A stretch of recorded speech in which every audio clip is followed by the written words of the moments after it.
Go Figure TV. Revolutionary salute.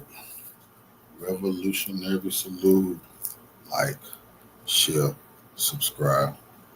Welcome to the House of Revolution.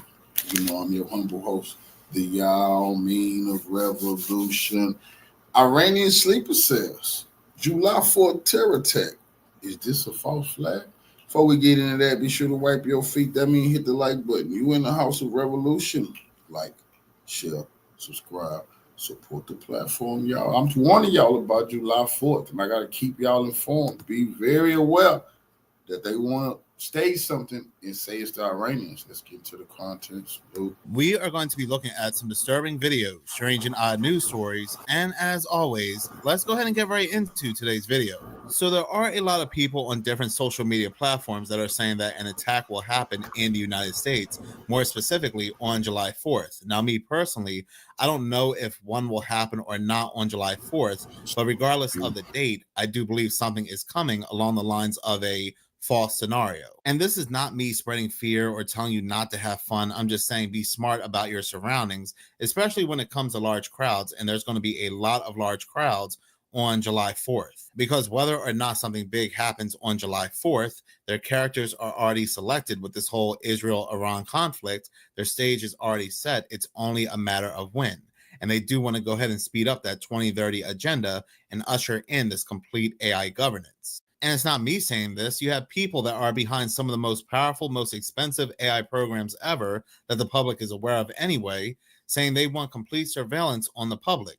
They want to make sure we're all on our best behavior. And the only way they can do that is by setting up AI cameras on every corner, having us live basically in 1984. But going back to what I was saying, a lot of people are talking about a big attack happening on July 4th, and rightfully so, given the fact, again, there's going to be a lot of large crowds. But again, I don't know if one will happen or not. It'll be a little too obvious, this big attack happening on the United States Independence Day. But here's the thing. I think something along the lines of an attack has already happened that not many people are talking about. And strangely enough, not even news and media have been following up with this story. Matter of fact, something like this has happened once before, and there were no conclusions to the news story. What I happen to be talking about is this news story that broke out on June 21st, where 145 people were pricked with syringes at this France Street Music Festival. This article I'm reading from, which was published on June 23rd, goes on to say how France's Interior Ministry are indeed calling this an attack, and so far the French police detained 12 people. The attacks took place across France, with the Paris police confirming at least 13 cases in the capital. Now, here's the thing, and here's what's very suspicious, because something like this has happened once before, a few years ago, during the height of the C-19, when all those mutations were happening. But this part of the article goes on to say, according to the Interior Ministry, it remains unclear whether the cases of needle spiking in which attackers use syringes to inject victims, typically in the arm, leg, or buttocks, involve any sexual assault drugs such as GHB, which can leave individuals disoriented, unconscious, and vulnerable to assault. The timing of this is very suspicious, and I'll get into the reasons why a little bit later. But the people that have been pricked, they're not saying that they blacked out or became unconscious and they realized somebody took advantage of them sexually. No, they are saying that the only thing they felt was feeling unwell, feeling sick. And it's been a wide variety of people, not just women, but also children and men too, who are also pricked. But I'm sure as more and more of the mainstream media comes out, they're going to go ahead and spin the narrative that it was just an assault drug and that's all it was. But when these syringe attacks happened in the United Kingdom and France back in 2021 and 2022, there were no reports of people becoming unconscious or blacking out. What people have reported is that, again, they felt very sick, they were vomiting, they had headaches and so forth. But anyway, toxicological analysis were run on these people to test them for any sexual assault drugs like GHB, and surprise, surprise, they all came back negative. So what were these people injected with? What made them sick? We don't know. We were never given any of this information. Matter of fact, the police had received more than 1,300 reports of needle spiking over the previous 6 months when this happened back in 2022, without a single case confirmed or a conviction. They just swept the story under the rug. But here's where things get a little bit more interesting because like I said, it's not only women, but it was men as well who are being pricked with these syringes. I don't know if it was a lot more women, but men as well. But this France feminist influencer, I'm not going to go ahead and pronounce her name. She came out and said that she saw online prior to these needle attacks that there were men that were planning to poke people with syringes at this festival. So again, they're building up this narrative and they're using quote unquote influencers to try to convince people that they're being poked with drugs. But if you go back to these previous news stories years ago, during again the height of certain diseases, you will find that there were no drugs in any of these people's systems. So they were poked with something else. Just very interesting timing. They do it in 2021 and 2022 during the rise of something else. They skipped 2023, 2024. And now, for whatever reason, people are being attacked with syringes once again in 2025. And more than likely, like with these other cases, we're going to find out that their analysis, their samples, their lab samples came back negative of any drug. So the question will remain, well, again, what were these people poked with that made them sick? And is it possible they could spread it around? So one can make the argument that this was more of a biological attack as opposed to something where people wanted to sexually assault others who had blacked out. But this brings us to the United States, and a very interesting article was published by the biodefensecommission.org back on April of 2024, where their motto happens to be, "It's not over." I bet it's not. Now, look, when it comes to an attack happening on July 4th, 2025, if one does, it doesn't have to involve explosions or things going off. It could be something along the lines of what we saw happening in France and the United Kingdom, people being poked with syringes. But this PDF is very telling, and I'm going to go ahead and link this PDF in the comment section below. But this PDF is titled "The National Blueprint for Biodefense, Immediate Action Needed to Defend Against Biological Threats." Now, this PDF does indeed mention a biological attack happening on July 4th. Now, one would think that given the fact that this PDF was released back on April of 2024, it would be talking about July 4th of 2024. But no, it does not. Oddly enough, it mentions July 4th of 2025. Skipping down to part 9 of 173, this part is titled Scenario.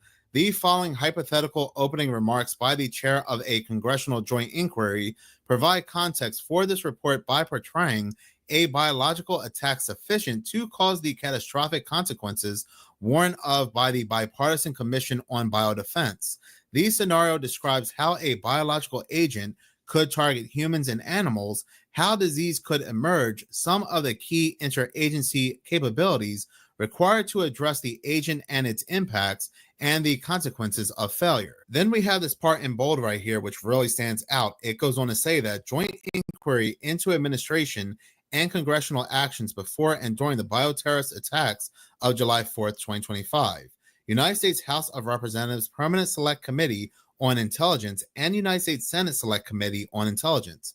But what I don't understand is, again, if this PDF came out back on April of 2024, why didn't they have a scenario playing out for July 4th of 2024? Why would they skip that and go right to July 4th of 2025? And only just less than a month from the scenario playing out, we have these syringe attacks making people sick in Paris. I mean, isn't the timing just so suspicious of this news story breaking out in Paris and this PDF? But the PDF goes on to say, and this is the chair speaking in this quote unquote fake scenario, "I call this first hearing of the joint inquiry to order. 9 weeks ago, some nation or terrorist group, we still do not know who, attacked the nation's capital and other United States cities with biological weapons as we celebrated Independence Day. The infectious agent," and again, Independence Day of 2025, "the infectious agent they used to end at least 280,000 Americans and infected at least 400,000 throughout the country in a single day, in addition to the 200,000 that are deceased and the 800,000 sickened animals. These numbers will increase as the disease spreads. Many of our own colleagues and staff here in Congress fell ill and passed away. Coordinated attacks in allied nations in the days that followed that ended tens or thousands more." And again, when they say allied nations, I'm thinking of Paris. What I also find suspicious is the part where they say how many in Congress fell ill and passed away. And we do know just very recently they had plans to speed up the process if 100 or more Congress members passed away at the same exact time. Like I said, even if nothing happens on July 4th of 2025, this is just very, very telling. Now, I'm late to the party when it comes to finding this PDF. There were other people on social media platforms like here on YouTube and so forth that found this PDF, but it's very interesting how this links to what's currently going on in France. And not just that, read this part right here. It says, we are now hearing that the terrorists conducted smaller scale attacks in American cities and localities prior to the July 4th incidents to test our defenses and gauge our responses. These smaller scale attacks went largely unnoticed. And this also connects to the Chinese students who brought that fungus over here, and the goal was to destroy the crops and make people sick. And who knows what else went unnoticed. And again, talking about the timing, this also reminds me of that woman at the Denver airport who very recently yelled out about how there's going to be this much bigger attack, bigger than 9/11. And we think there's going to be, again, destruction, fire, things like that, but it could be something as subtle as a biological attack, people being pricked by things. Another section of this PDF where they're talking about the animals also being infected reminds me of another news story I covered just very recently that has to do with these white pelicans in Mobile, Alabama that just suddenly passed away together. It was about 20 to 50 white pelicans that just dropped, and nobody knows what caused these pelicans to pass away. And there were people leaving me comments saying, well, the city's not picking up these birds, and they were not. They were taking their sweet time picking up the corpses of these birds. And people were saying, well, why don't the residents pick up these birds? And I was absolutely mind blown by those comments because this is obviously a setup. They want these residents to touch these birds for a reason. So why are people recommending these residents to go and touch them? Like, I get it. The city is taking their time picking up the bodies of these birds. The residents are complaining. But again, the story is extremely suspicious. They said that these white pelicans were knocked out of trees by a lightning strike, about 20 to 50 of them. But as I had shown, white pelicans, they do not go into trees. So there was something else going on with that story. What's an even crazier connection going down a rabbit hole is that a week later from this news story about these white pelicans dropping out of the sky and their bodies laying in the street, in Alabama, the same state that this occurred, there was this explosion, this very odd explosion seen on radar that meteorologists were saying was some kind of glitch. But I had made a video on my other channel, Seconds of Horror, showing that it was not a glitch. And while the explosion didn't take place exactly over Mobile, Alabama, who knows what happened that day that those pelicans dropped out of the sky. But going back to the PDF and how these Chinese nationals were supposedly going to spread this fungus around, or a very serious fungus being spread in food and crops. We really don't know. But this goes on to say how laboratory tests confirmed that Nipah virus, I think I'm pronouncing that correctly, caused the disease, but we still do not know what methods our adversaries use to infect humans and spread the disease among livestock in rural communities. Now, while they're saying that this attack happened on July 4th of 2025, they did not realize that it happened for more than a month. This goes on to say animals and people were sick for more than a month before we realized what had happened. While the virus is in the same family as other common human and animal viruses, most American veterinarians and physicians had never seen the Nipah virus before, which delayed recognition. The virus, which in nature does not spread easily among people, was genetically modified to increase its ability to spread from animal to animal, animal to person, and person to person, while still retaining a mortality rate of over 40%. This is wild. This is absolutely wild, and it's way too detailed.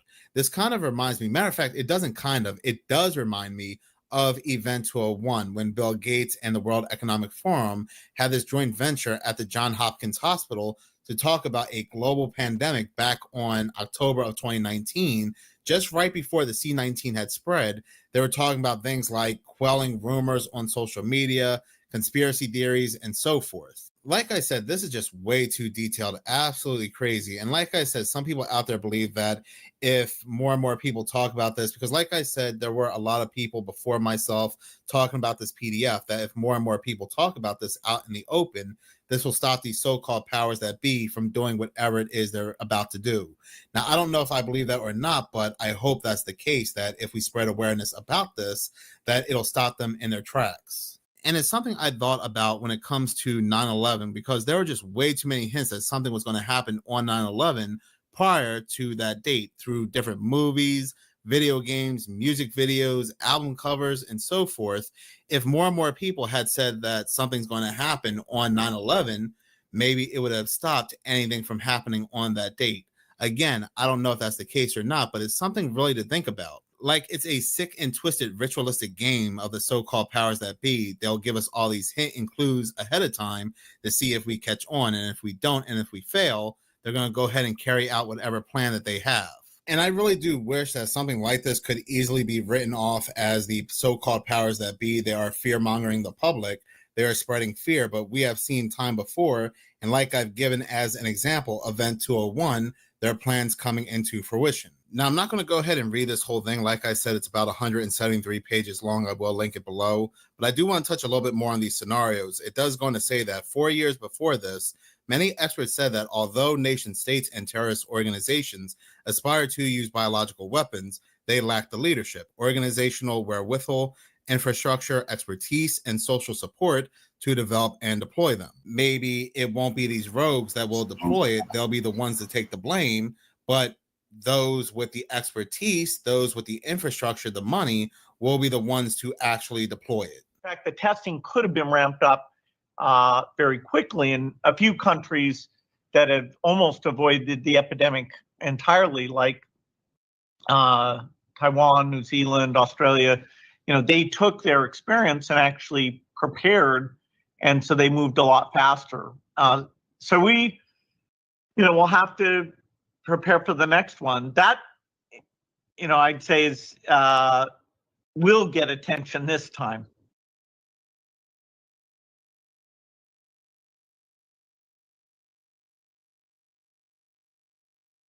This goes on to say that despite these assessments, our adversaries conducted the biological attacks of July 4th here and throughout the world.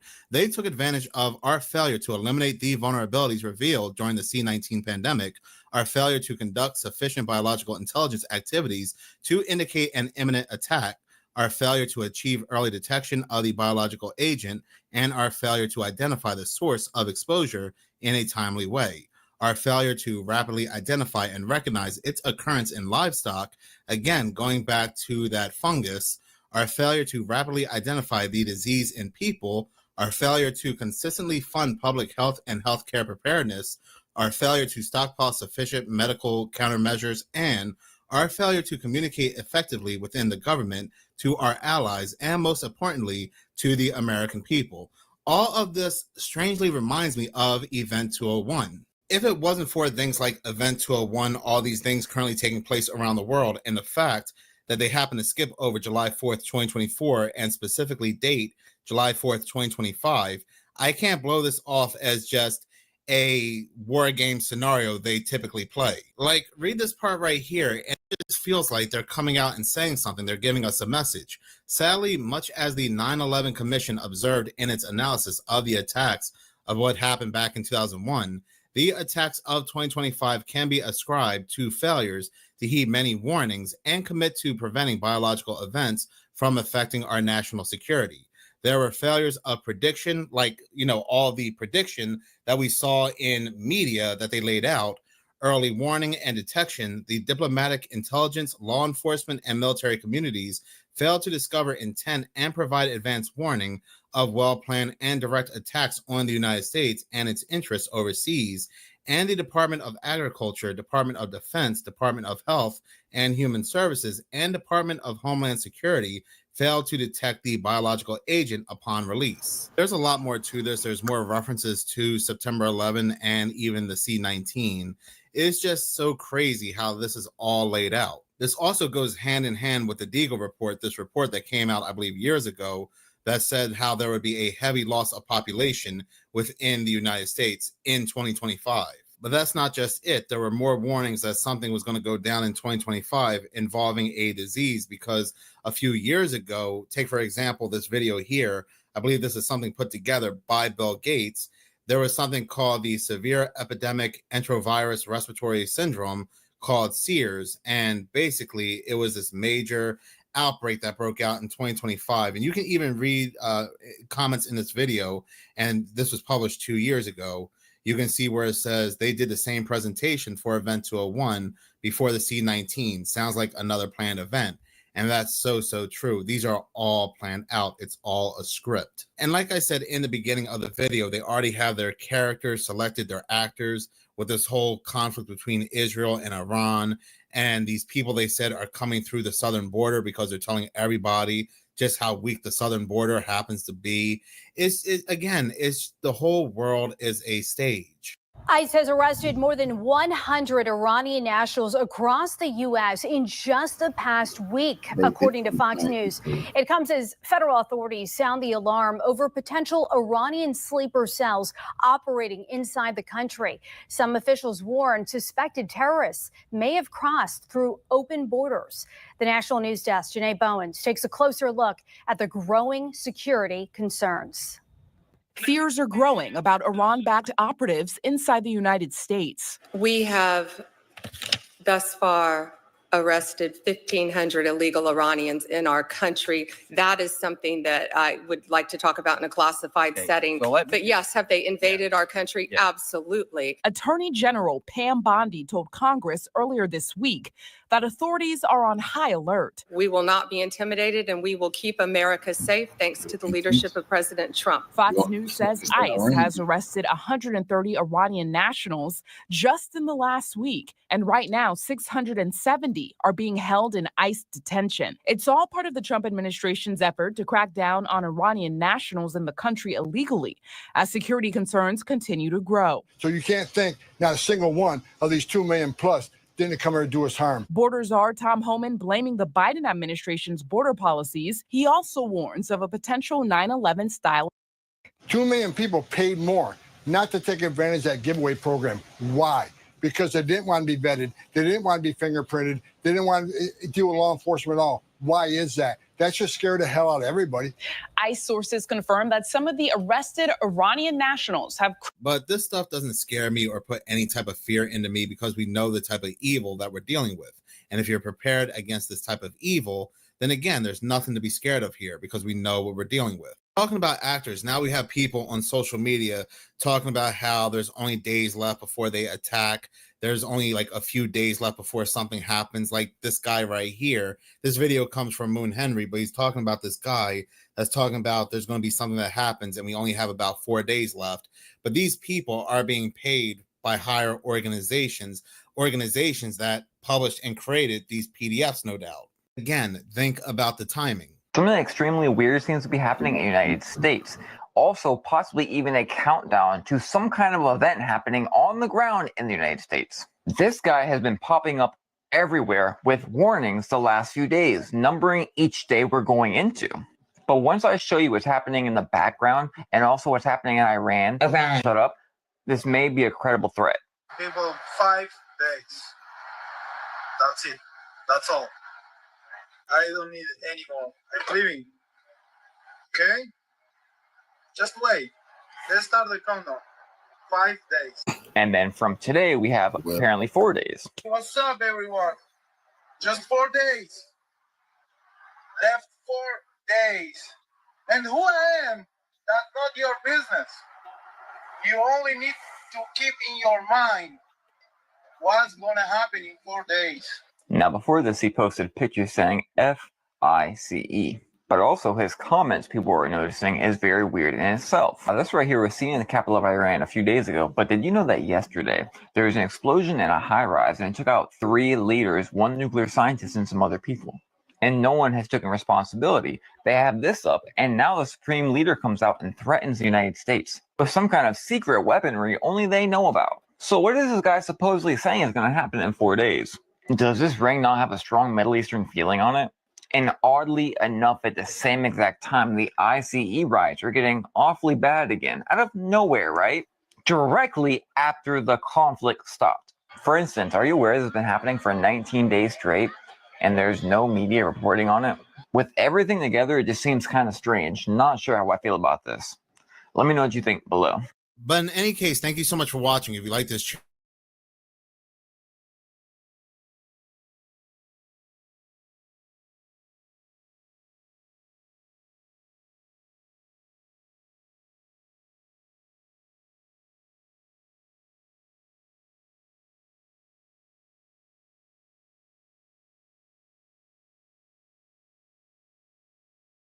One thing that isn't stopping right now is the sense of emergency that Trump has sought to cultivate in the US. I mean, we saw it under Biden as well, the post January 6th hysteria. But with Trump, it relates directly to Iran. Iranian sleeper cells. And, actually just days before this war began, I went to Trump's military parade, which was supposed to be the Army's 250th birthday in Washington. And I felt that there was a feeling that was deliberately generated there that the United States was under attack.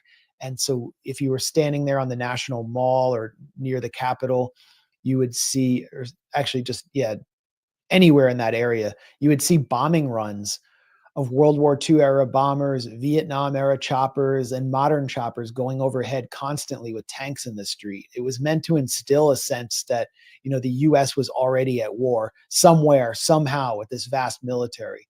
And now there's a sense of emergency being pipelined into the bloodstream of Trump's base and parts of the American public, not only through Fox News, but through mainstream media about Iranian sleeper cells. And it really feels like we're building up to something. It could just go away, but it reminds me and reminds everyone who lived through the post 9/11 era of 2002 all over again. This is 3 hours after the U.S. attacked Iran. There's been so much reporting around the threat in the United States over the past few years, the risk to officials involved with actions against Iran, the risk of sleeper cells here in the United States. When we talk about retaliation, should we be thinking about the homeland? Margaret, I am deeply concerned about the potential for retaliatory attacks here in the homeland by Iran. Iran's nuclear program has certainly... This is Sam Vinograd, who was like a Biden official, a Biden hack in DHS or something. Taken a hit. We will await the battleground assessment to understand how deep that hit was. But we do know that Iran is likely going to rely on its asymmetric advantage in this conflict with the United States and Israel, which is its proxies all around the world. Iran has for decades had the both intent and the ability to direct and inspire individuals to attack American, Israeli, and Jewish interests and assets all around the world. During my why hasn't that happened then in the U.S.? Time at Homeland Security, we tracked myriad Iranian threats here in the homeland, as you mentioned, against former government officials involved in the strike against Qasem Soleimani, against dissidents, against journalists, against the Saudi ambassador during the Obama administration, and against everyday Americans. So right now, while Iran has certainly taken a hit to its nuclear program and military installations, it is likely that they will rely on their asymmetric advantage in this context, which is their proxies, to try to send a signal to the United States and to the rest of the world that they just aren't going to take this hit without any kind of response. Now, how significant their reprisals will be is something the intelligence and law enforcement communities are likely looking into, but I am concerned about the threat here. But she just said it was likely that Iran would use its asymmetric advantage to wage terror attacks inside the U.S. And then in the next breath, she said that she doesn't actually know what's going to happen and can't point to any instance of that taking place. This is the same. I don't know if you remember her, but she tweeted that everyone should beware of Russia and its assets in Venezuela at the same time that we happen to be down there reporting on the U.S.-backed coup of Juan Guaido. Do you remember that? Yeah. And then you wrote to her and said, "Who are you referring to exactly?" And she refused to name anybody. Sure. Yeah.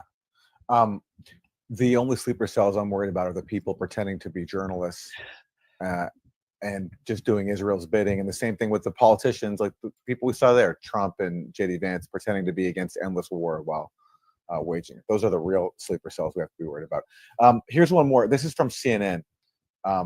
This one is just, well, it speaks for itself. Has already begun retaliation against the United States with a strike against an airbase in Qatar, but there are also fears of potential retaliation on U.S. soil. So what would that look like? According to U.S. intelligence officials, the most likely scenario would be that of the lone wolf, an individual actor acting alone, inspired by online propaganda from the regime. But we have also heard from former U.S. Secretary of State Mike Pompeo, who gave another scenario, and that is that of the sleeper cell, operatives hidden on U.S. soil waiting to strike. Pompeo may have a very good idea of what he's talking about. The former Secretary of State has been the subject of an Iranian plot to have him killed because when he was secretary, he was part of the decision-making team in the Trump administration that organized the assassination of Iranian generals. It's just taking this fact that Mike Pompeo, because Mike Pompeo says it, that he was targeted by an Iranian assassination plot. Like, so Mike Pompeo saying it makes it true according to CNN. Just as like Israel saying that there were dozens of beheaded babies on October 7th, according to CNN, made that true. It's the exact same kind of stenography. General Qasem Soleimani. Hitmen were allegedly hired to stalk Pompeo and other U.S. officials, including President Trump, to see if they could be assassinated as retribution. But in terms of sleeper cells, we also have background here in New York City, where the FBI and the New York City Police Department, within the Joint Terrorism Task Force, engaged in a series of cases and prosecutions involving alleged Iranian plots to kidnap dissidents, commit hits or murders in the streets, to study targets of tourist locations. And those cases, right, were just based on FBI informants engaged in fake plots, if I remember correctly. You know, like that lady, like with the flower in her hair, the Iranian self-styled dissident. Oh yeah, Masih Alinejad. Yeah, that's one of the cases he's referring to, and that was basically just like that was the one where Iranian agents were accused of trying to kidnap her and then put her on a boat to Venezuela. Yeah, the Venezuela was gonna take her on a fast boat all the way to there, and then they'd ship her back to Iran. It sounded very plausible. And by the way, who is that guy who kind of looks like Glenn Beck? That is John Miller. Yeah. Who is posing as a CNN correspondent. I mean, that's his job, but he's the former spokesman, communications director for the NYPD. So he's basically just a cop playing journalist. And before that, he was a journalist who was probably a cop or a spook whose main claim to fame was he got an interview with Osama bin Laden, who, he had somehow disappeared and wound up getting shot while just sitting in his home in the suburb of Abbottabad. I mean, it's pretty clear that he's just a propagandist and that they want to hype up Iranian sleeper cells to justify their budget increase at the NYPD. And the NYPD, I mean, we had a Democratic official pumping out this propaganda, Sam Vinograd at CBS. She's now a CBS correspondent or expert, but she's a former national security official. John Miller, former cop, he's the CNN correspondent or CNN expert. And then you have the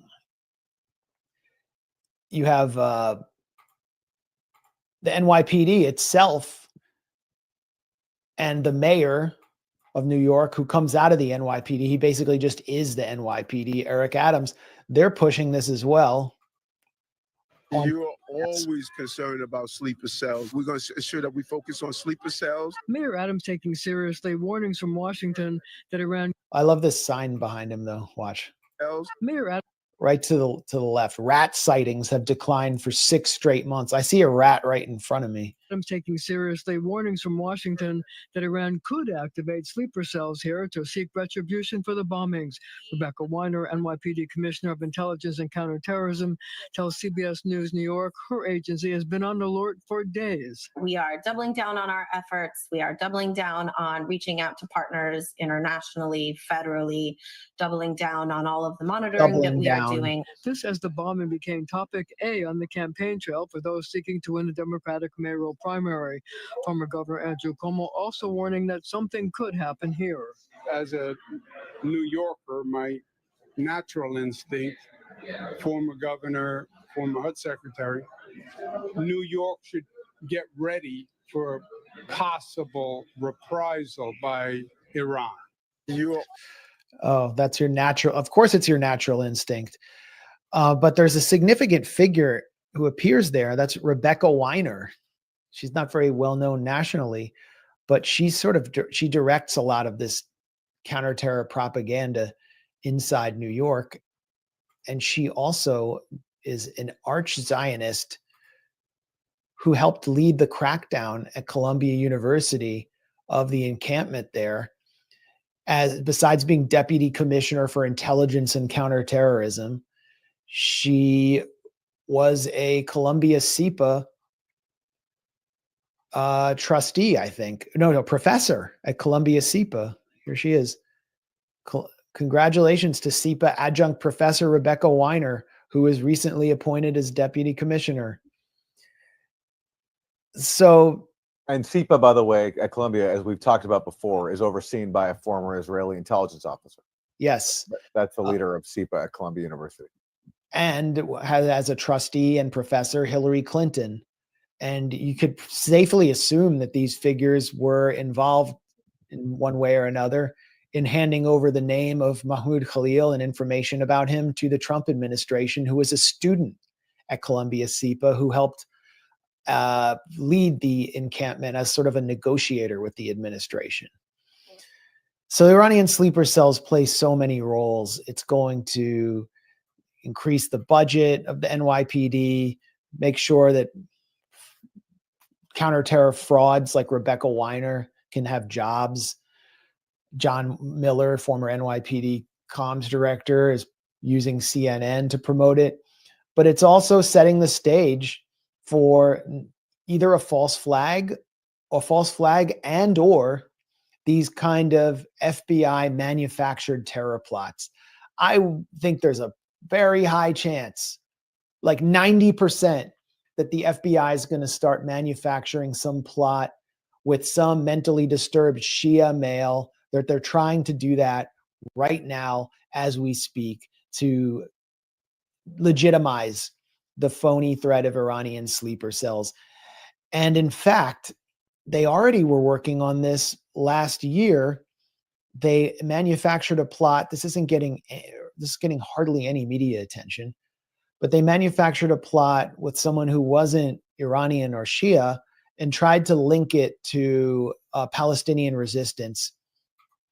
His name is Mohammed Shahzeb Khan, who they say attempted to enter the United States to carry out a mass shooting at a Jewish center in the US. The defendant is alleged to have planned a terrorist attack in New York around October 7th with the stated goal of slaughtering as many Jewish people as possible in the name of ISIS. This was a Biden administration thing.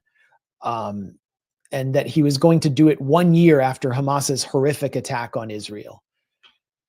And, let's say that took place. In addition to being absolutely horrible, it would be used directly to implicate the Palestine solidarity movement and advance the agenda, which is being accelerated and put on steroids by Trump, of labeling Palestine solidarity groups as terrorist organizations. And, this is an FBI press release. Undercover. I just, word search undercover.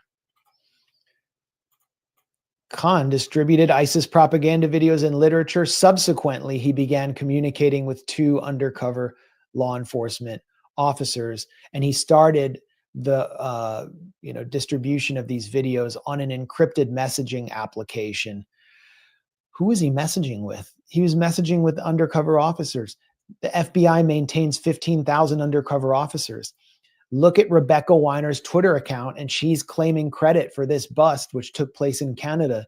It was undercover officers from the FBI or NYPD who initiated contact with him, who manufactured this plot and then lured him to the US border to be arrested. That seems pretty clear to me. So this is already happening.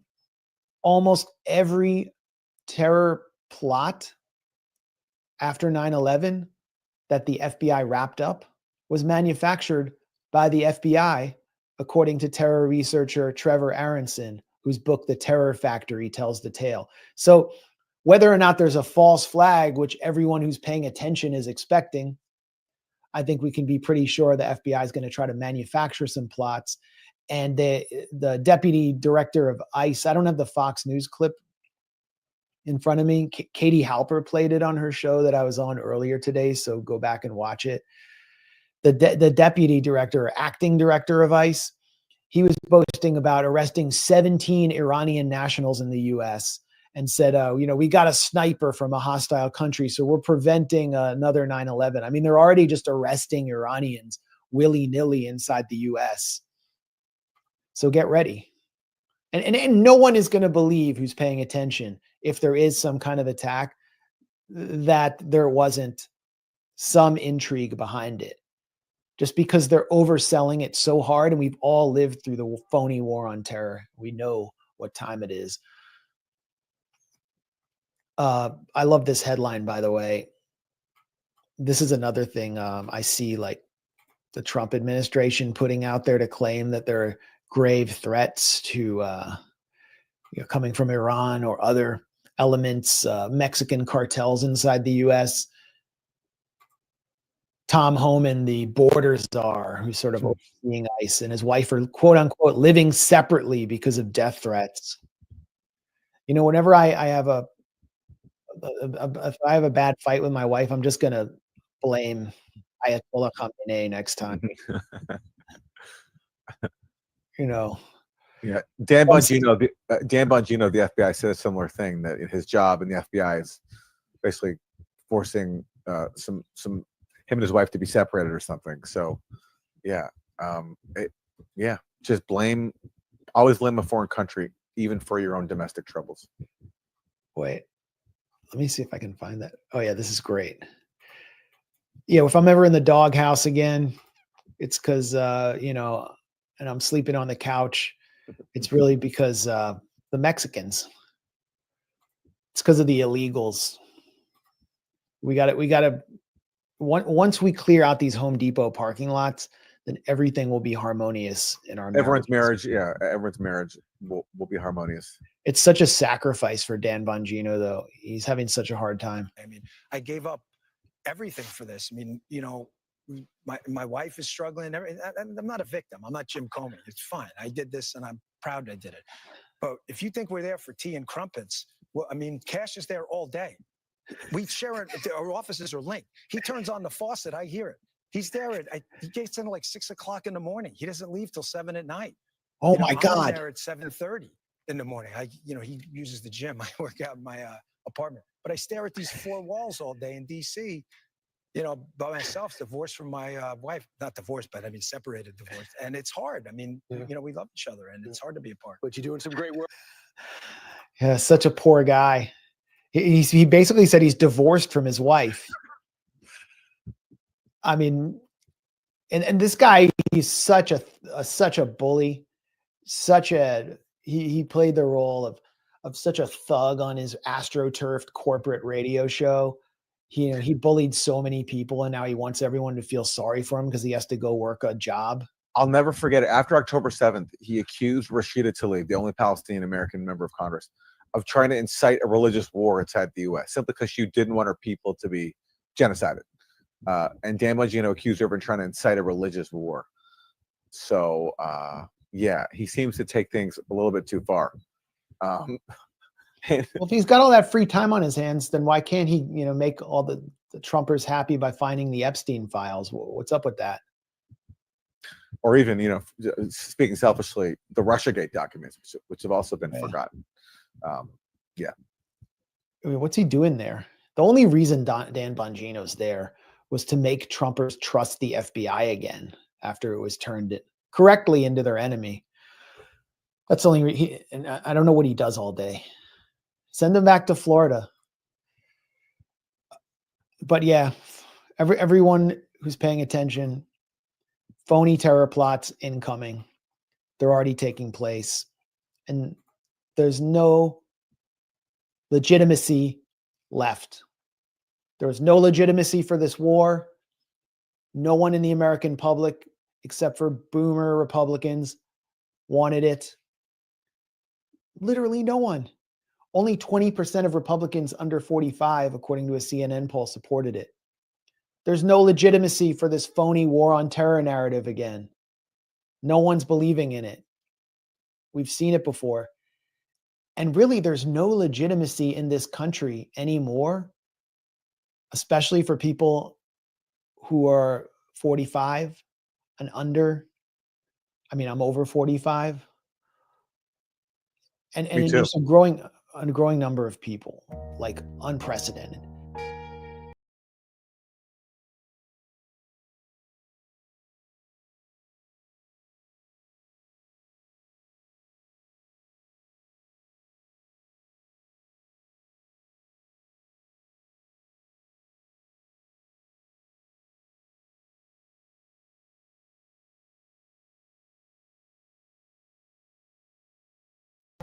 You mean, did they take it out of the deep one? No. Because you were pretty clear, you can't have a weapon, you're going to have to come to the talk, something's going to happen. I don't think they did. No, I think, first of all, it's very hard to do.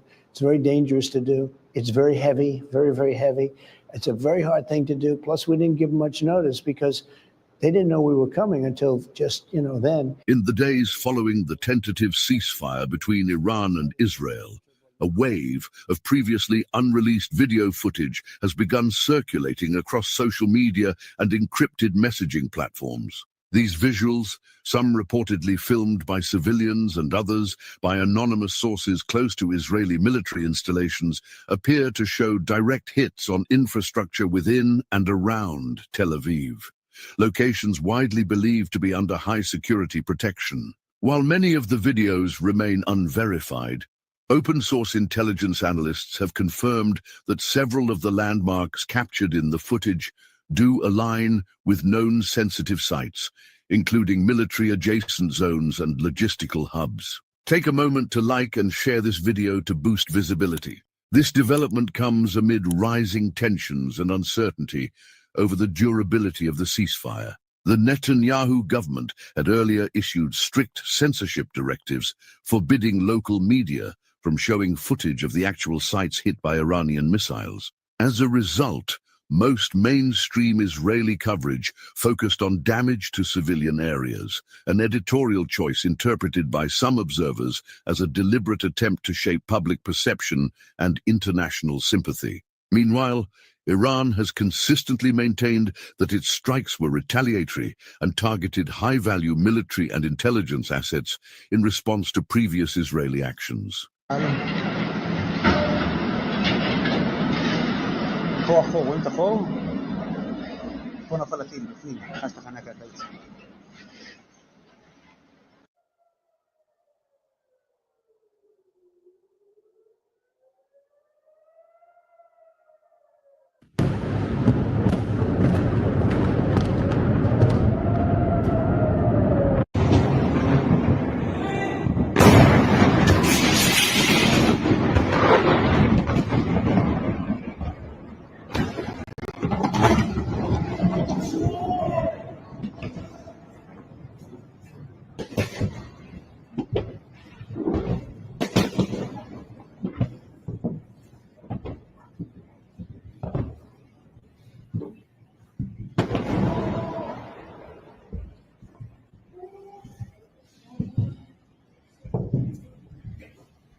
What sets the latest footage apart is the level of apparent precision in Iran's targeting. Unlike earlier missile exchanges, which often resulted in civilian casualties on both sides, this round of Iranian retaliation appears to have leveraged more accurate strike technologies. Analysts suggest that this includes updated variants of the Khorram Shah-class ballistic missiles, equipped with advanced guidance systems. Some of the impact sites suggest strikes on command centers and surveillance outposts rather than civilian neighborhoods, raising concerns within Israeli defense circles about a breach in their previously assumed deterrence posture. From a strategic standpoint, Israeli air defense systems, particularly the Iron Dome and David Sling, were reportedly pushed to their operational limits. According to leaked information from within the Israeli security establishment, nearly 90% of the country's interceptor stockpiles were used during the first 48 hours of the escalation. While Israel managed to intercept many incoming threats, the saturation of its airspace by Iran's missile salvos revealed vulnerabilities that the government had long downplayed.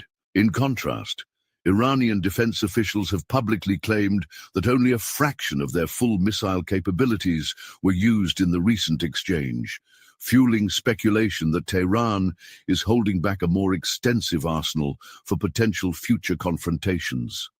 اسرائیل در توان و در ترازوی قدرت نظامی کشور عزیز ما نیست. مطمئن باشید که این دیوانه‌ای که به نام عرض کردم، حالا نمیخوام لفظ بدی هم به کار ببرم، نتانیاهو، مطمئن باشن که این در جایگاه و رقمی نیست که در مقابل نیروهای مسلح ما تاب و توان بده. ما میتونیم در صحنه‌های مختلف با دشمن درگیر بشیم. هنوز ما عرض کردم توانمندی بخشی از توانمندی پای کار آوردیم. چه در حوزه نیروی هوایی عزیز ما، چه در حوزه نیروی دریایی ما، چه در حوزه زمین، ما توانمندی‌های بسیار بالایی داریم که منتظر هستیم که ببینیم دشمن چه وضعیتی خواهد داشت. ما بر اساس وضعیت دشمن تصمیم گیری می‌کنیم. ما 26 سال 27 The Israeli and American attack on our peaceful nuclear facilities. That was not done, and we still expect them to do so because it is part of their responsibility to react towards such injustices, towards such unlawful aggression and attacks against our nuclear program. It's only few days after they attack our nuclear facilities. So our Atomic Energy Organizations is working very hard to see what has happened. It's at the end of the day, it's for them to describe the situation and to tell us what has happened and how seriously our nuclear facilities have been damaged.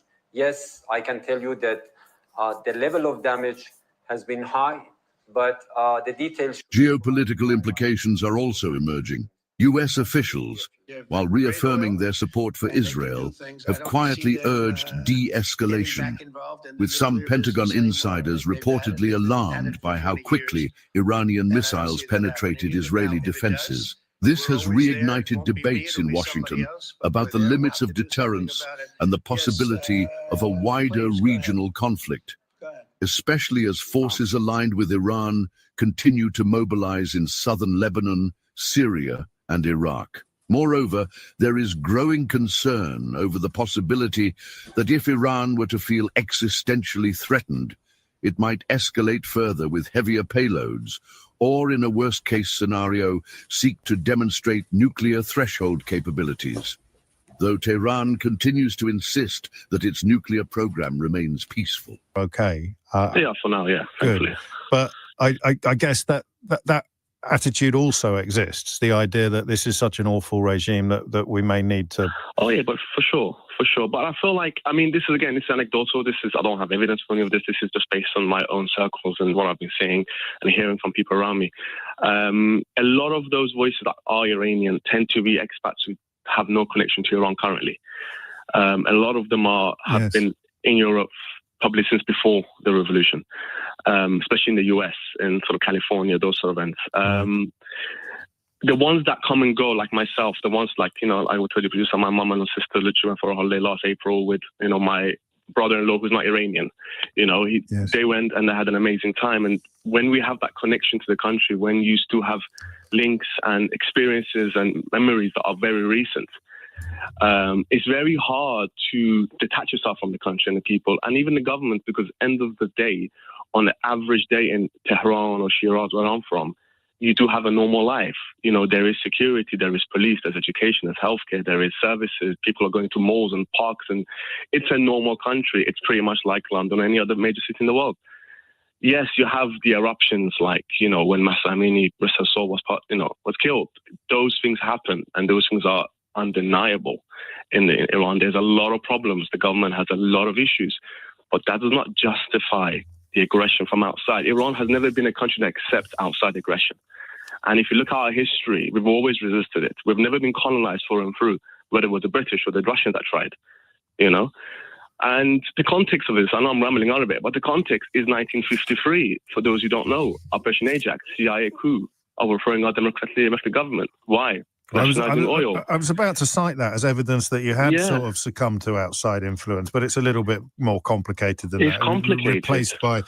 Replaced the regime that was possibly unfriendly to Washington, D.C. and London with a regime that would be more friendly and certainly would open up the pipelines, as it were. But I think back to the protests on the streets. I think back to the brutal suppression. It's a regime that tortures prisoners and locks people up on scant pretexts. The problem is that when an outsider starts dropping bombs on you, even if you hate your own government, you feel as if you're being attacked.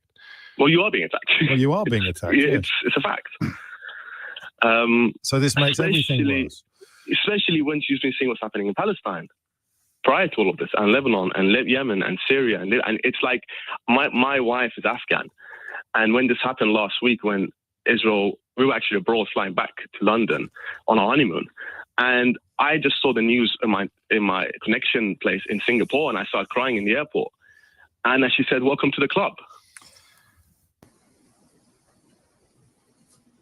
Keep it going for a minute. You'll see inside the mission space.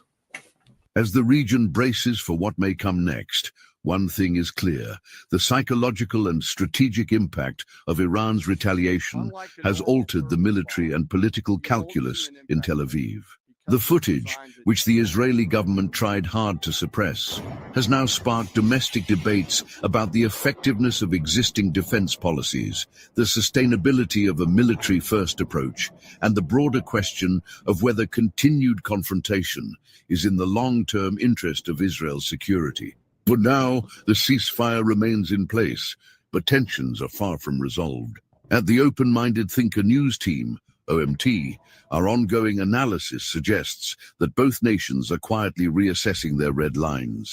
While Israel scrambles to replenish its depleted interceptor stockpiles and reinforce key infrastructure, Iran is busy consolidating its regional alliances and reaffirming its deterrent posture. Whether this fragile pause holds or devolves into a more destructive phase will hinge on the strategic choices made in Tehran, Tel Aviv, and Washington in the coming days. And as military activity temporarily gives way to information warfare, another front has already opened, this time through the media. Just days after the release of this devastating videos, the British press, specifically The Times, often referred to as Israel's mouthpiece in London, published what reads less like journalism and more like a Mossad fan fiction thriller. In it, anonymous sources allege that Israeli agents have been embedded inside every centrifuge lane, every carbon fiber spool, every missile assembly line in Iran since 2010. The narrative, saturated with cinematic flair and devoid of concrete evidence, appears aimed not at informing the public, but at shaping perception and rekindling strategic fear, signaling that while the missiles may have paused, the psychological chess match continues. Yet what's striking isn't the boldness of the claim, it's the complete absence of evidence. No documents, no classification headers, no verified photos. Just anonymous whispers floating against a backdrop of selectively cropped Maxar satellite stills. Not a single chain of custody log or metadata-stamped briefing paper. In the intelligence world, that's the difference between a dossier and a daydream. So what's really going on here? This isn't journalism. It's psychological warfare. a finely tuned information operation designed to project Israeli omnipresence inside Iran's most sensitive defense architecture, to sow paranoia within the IRGC, and to retroactively frame any blast crater or shadowy smudge on a map as the aftermath of a total strategic wipeout. It's not meant to prove anything. It's meant to make 85 million Iranians believe that Mossad has become their omnipresent shadow. This kind of story functions as cognitive ordnance. It's a psychological sledgehammer crafted to hit the Iranian public where it hurts most, their sense of security, secrecy, and national dignity. It dares Tehran's security establishment to self-destruct, to start purging its ranks, chasing ghosts, and unraveling under the weight of suspicion. It's classic fifth-generation warfare. No troops, no planes, just perception bombs. It also coincides with a convenient timing pattern. As leaked footage of Iranian strikes on Israeli military targets in Tel Aviv begins surfacing, despite Israeli media censorship, there's been an urgent need to recalibrate public narrative. Israel's own vulnerabilities were exposed in the 12-day Rising Lion Blitz, where even with one of the most advanced air defense systems in the world, strategic targets were hit and interceptors were nearly depleted. So what better time to flip the script with an unverifiable intelligence triumphalism leak? Meanwhile, Iran, despite its restrained PR posture, hasn't acknowledged any meaningful breach inside its nuclear or missile programs.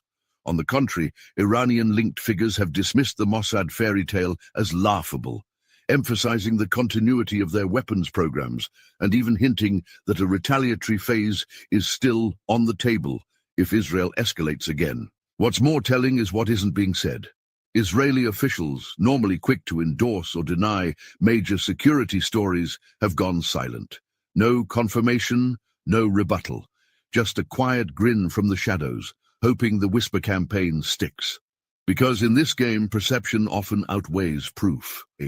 So unless a PDF surfaces with verifiable Iranian coordinates and an Israeli signature block, or a captured operative stands in front of a camera confirming his role in sabotaging carbon fiber spools, this whole narrative must be treated for what it is: a psychological script. A well-timed cinematic smokescreen designed not to reflect battlefield reality, but to influence it, to reshape how Iranians look at their own walls, cameras, and comrades, to ignite fear, not facts.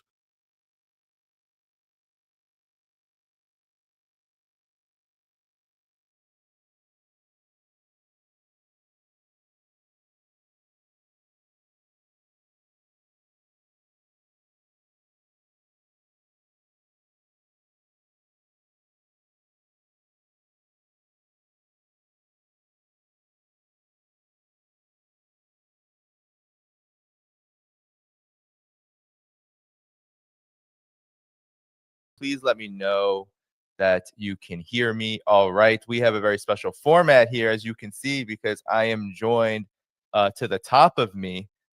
You can see Dr. Mohammad Marandi and Dr. Ilham Karkodahi, both joining from Iran today. So be sure to give them all a round of applause. Hit that like button as you come on the show. And we're just going to get started here because we have a lot to talk about. So I wanted to first begin with you, Dr. Marandi, if we could. So first I want to, I know that there were huge funeral processions in Tehran, in Iran, over the last day or so.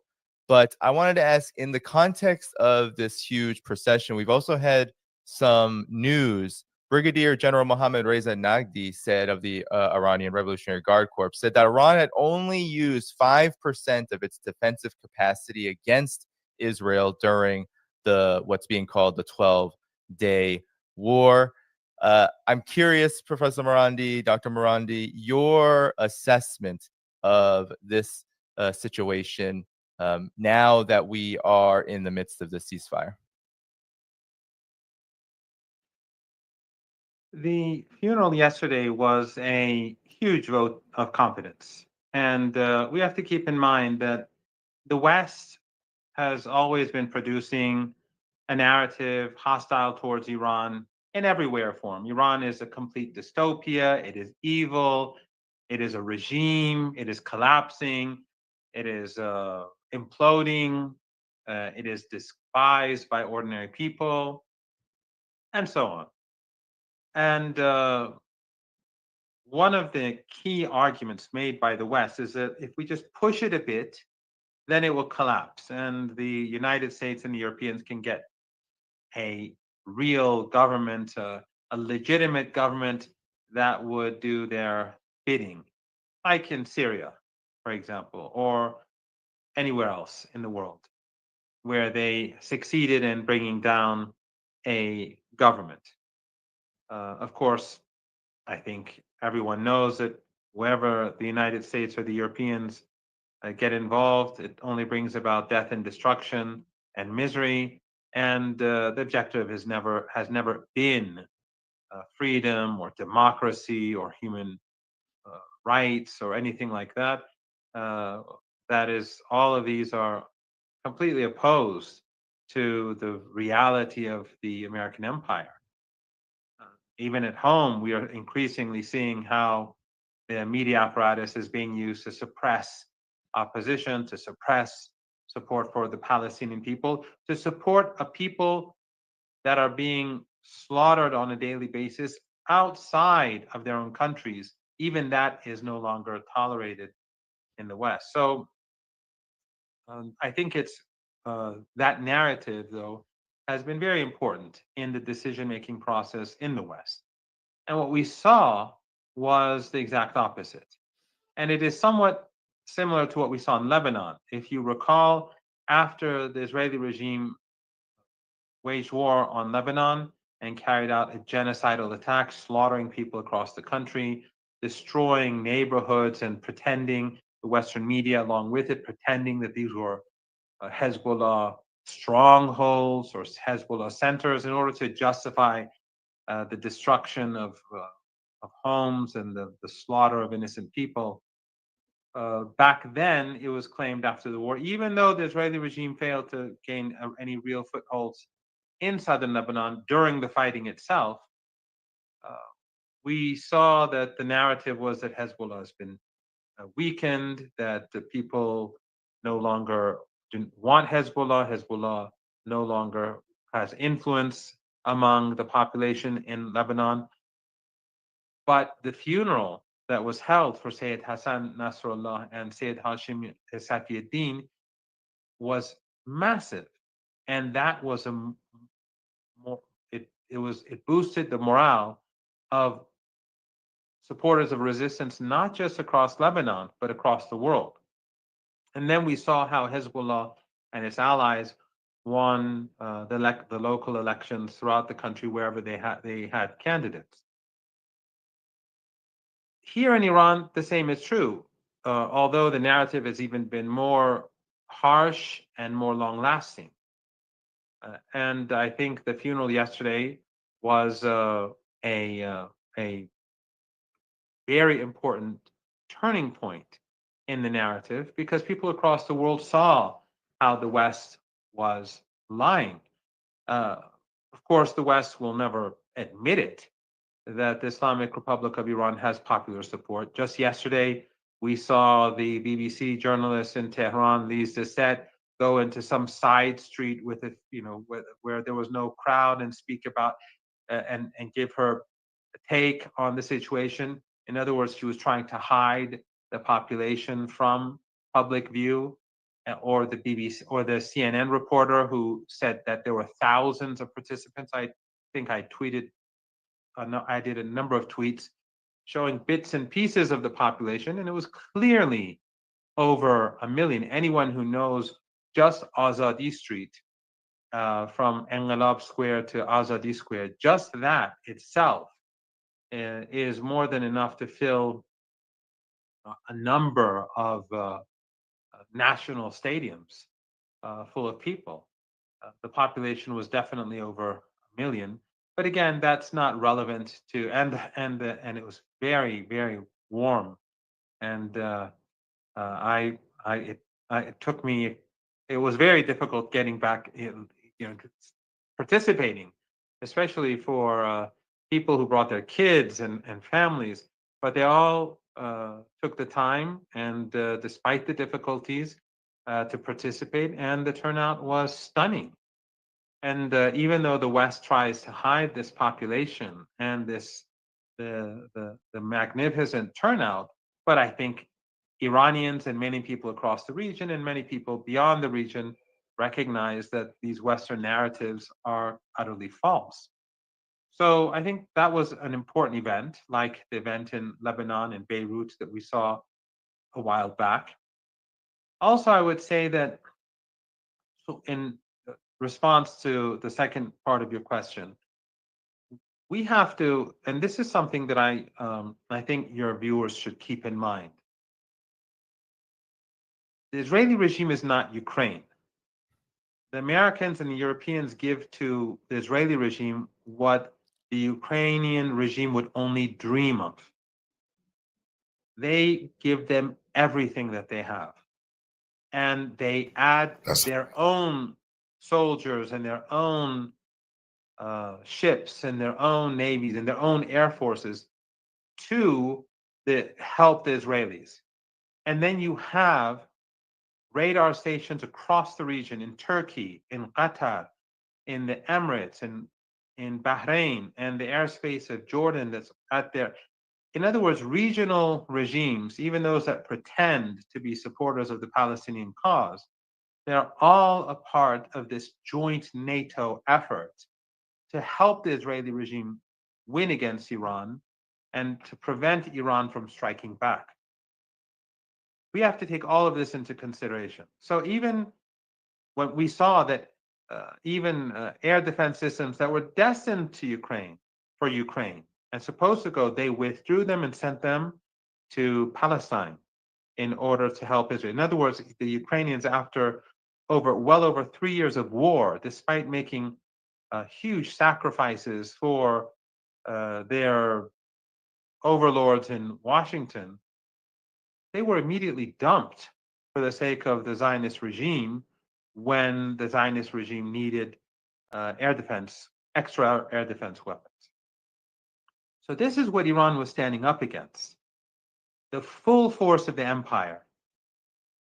So the Russians, they did not have to face the sort of weaponry and this collective involvement to this extent that the Iranians had to face. Yet, despite the fact that this was a blitzkrieg attack and that major figures in the military and senior scientists and ordinary people were massacred by the regime in their beds at home. We saw images of children thrown out of the windows of their apartment buildings, slaughter everywhere. And the West, of course, tried to pretend these as pinpoint assaults and magnificent intelligence operations. So it's like saying that they discovered the home of, let's say, me, and then they wipe out the entire building that I live in order to get me. Whereas my place of residence is no secret, and slaughtering everyone in the building is nothing to be proud of. In fact, it is disgusting and shameful, but that just shows how Western media, how corrupt it is, and how it is simply a tool of empire. As I said, when you look at the CNN journalist and the BBC journalist, both of whom I know, speak in this way, it reveals everything, really. Mm. So the fact is that the Iranians were up against this massive onslaught, and the Israeli regime had everything, and they use everything. They use a large array of infiltrators, and of course, the entire Western the intelligence community of the West is involved. All these Western countries, just like in Lebanon, they're involved in infiltration in Iran through neighboring countries from inside the country. So they had a large network of collaborators in Iran carrying out espionage and also carrying out attacks. They had the most advanced weapons, and they used everything that they had in this sudden attack. Despite that, after the Iranians had lost many of their senior commanders, most of their senior commanders in the guards, they struck back. And within a couple of days, the tide turned. And ultimately, the reason for Trump's involvement was because the Israeli regime was losing. And even after his involvement, things got worse, as Trump himself admitted, and as Bannon stated, that the Israeli regime was on the ropes. So I would say that this was a huge success for Iran. However, we have to keep in mind that Iran has not used a lot of its weapon systems. Iran has kept many things for a rainy day or for a more important fight. And especially its assets in the Persian Gulf have been untouched, those assets that would be used against the United States, but also key assets and missiles and weapons that can be used against the Israeli regime have not yet been used, whereas the Israelis gave it everything they had. So while I expect another attack from the Israeli regime, and while I expect Western regimes to endorse such aggression again and again and again, wherever it's carried out, I think that next time around, the Iranians are going to be much more tough with the regime, and they're going to give out much more punishment. Now, some say, why should Iran wait for the regime to attack? There's a good argument to make for that. Of course, when the regime carries out these unprovoked attacks, they have a certain advantage. But the calculation in Iran is that when the regime exposes itself to aggression to the world, it only delegitimizes that regime further. And it delegitimizes the Western empire further. When people across the world see how the Israeli and American regimes bomb civilian nuclear sites that are under International Atomic Energy Agency supervision and hypothetically risk contaminating cities with radioactive material, yet the International Atomic Energy Agency refuses to condemn it, and Western regimes support it, I think that is itself incredibly damaging for the empire, even though there are certain risks, even though damage is done. But I think that today it's universally acknowledged that people across the world see Iran as the moral actor and the Israeli regime as immoral and the empire as immoral. Today we see that all the narratives that were built against Iran for over 45 years by the West and these oil and Arab gas rich Arab dictatorships in the Persian Gulf region through their huge networks of media and propaganda, Qatar, Saudi Arabia, the Emirates, and so on, all of these have collapsed. And those regimes that pretended to be supporters, or those politicians who pretended to be supporters of the Palestinian people, yet collaborated with the Israeli regime, all of them have been exposed. And the axis of resistance has been revealed to everyone across the global south, in the region and beyond, as the real moral actors.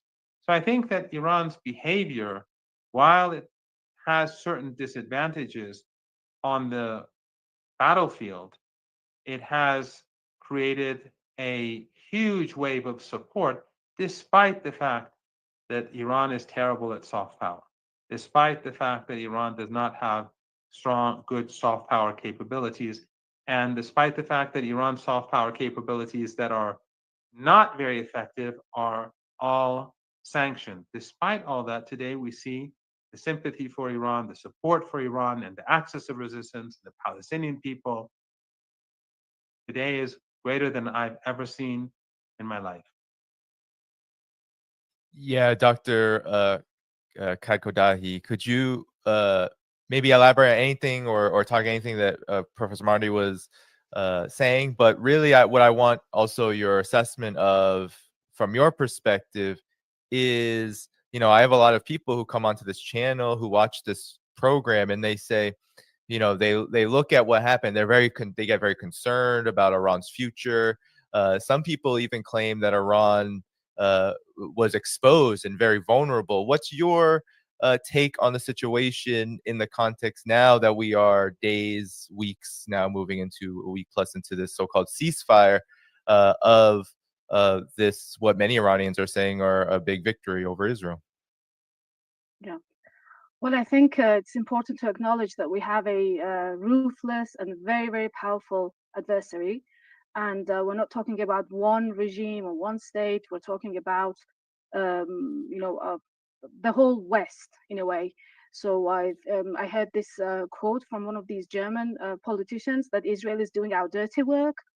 And it was really, mind-boggling for me. Why should any sane and moral state have any dirty work to assign it to another regime? So the reality is that this is not a symmetrical confrontation.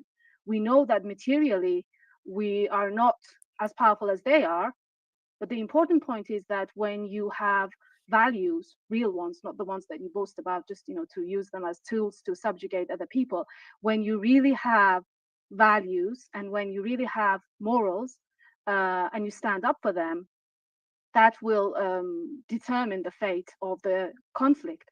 So although materially we might not be as powerful as our adversaries, I think Iranians have never lost hope. The first strike was a very it came to an extent as a surprise, and it was a very strong blow. We lost many important generals, and I think the Israelis and the Americans expected Iran to collapse after that. And I think that's the power lies in the fact that regardless of all of that, Iran was not only able to just stand up and survive, but also to strike back. If Iran didn't have an effective response, as some people are trying to downplay Iran's, the power of Iran's missiles, if it really wasn't strong, we still would be in the middle of the war. So the reason why the war only took 12 days, as Dr. Marandi stated, and as Trump has in different ways signaled this, was that Israel was not able to take it anymore. So I think that's very important to consider.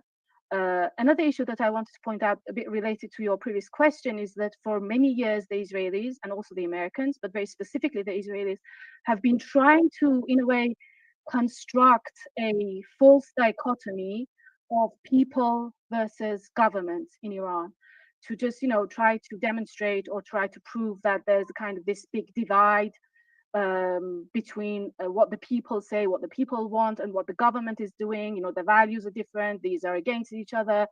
Israelis are supporting and sympathetic to the Iranian people. And I think the biggest outcome of this war, from the perspective of Iranians, and I'm referring to the non-military aspect of the conflict, is that this whole construction collapsed.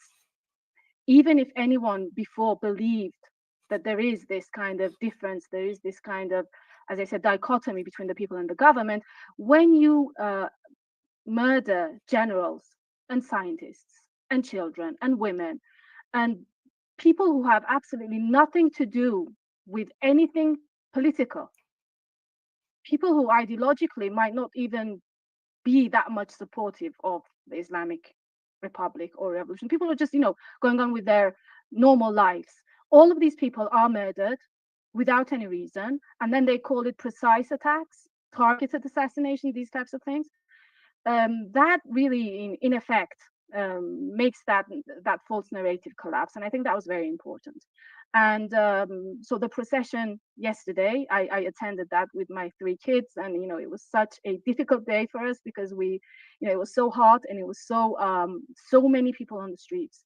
We were not able to get to Engelab Square, which the procession started, because of the traffic. So many people were going that direction, so we decided to go to the end, which was Azadi Square.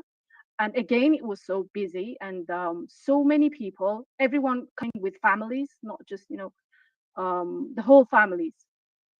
And it was really an emotional moment as well, I think. And I was watching the procession.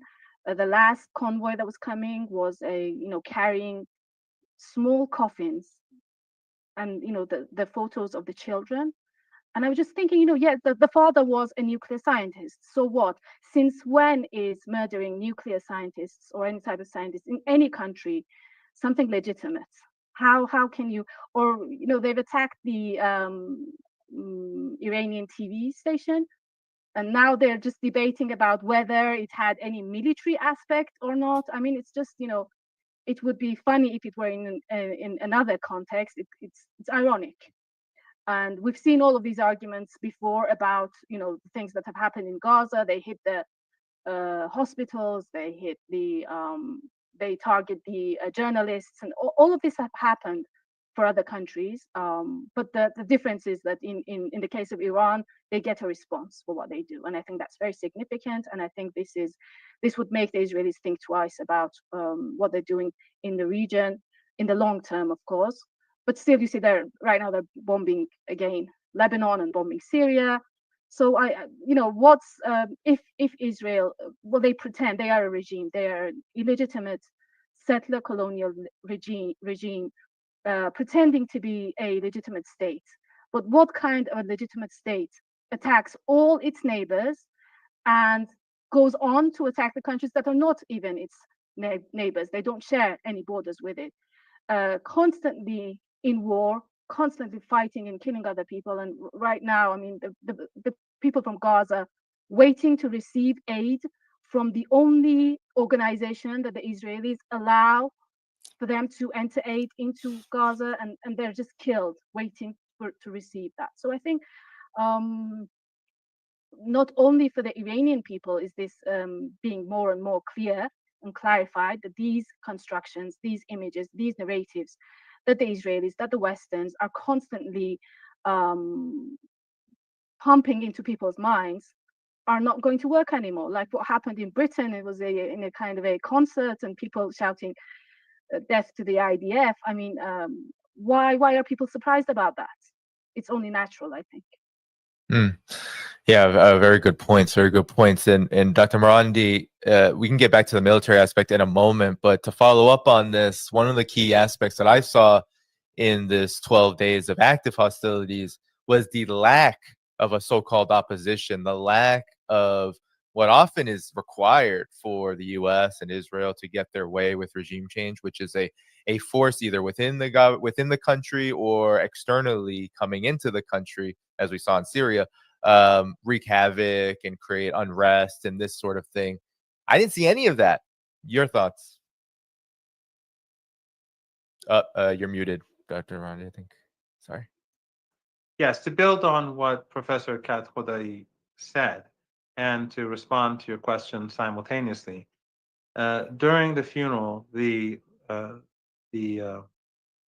last vehicle that was carrying bodies was for the children, and including the entire family of one of the nuclear scientists. In fact, one of the nuclear scientists, which was murdered, his extended family was slaughtered because he took refuge in his father's house in a small city, and the Israeli regime destroyed the entire building, slaughtering many of their close relatives along with the family itself. And so people in Iran, when they see this sort of behavior and they see these sort of crimes committed and they see how Western media justifies it, not just Fox News, but CNN, not just Breitbart, but the New York Times, not just the Times, but the Guardian or France 24. They're all the same, and people recognize it. Or the huge number of Persian media based in the West with Persian-speaking mercenaries spouting propaganda, Western propaganda, justifying the crimes of the Israeli regime and trying to demoralize Iranians.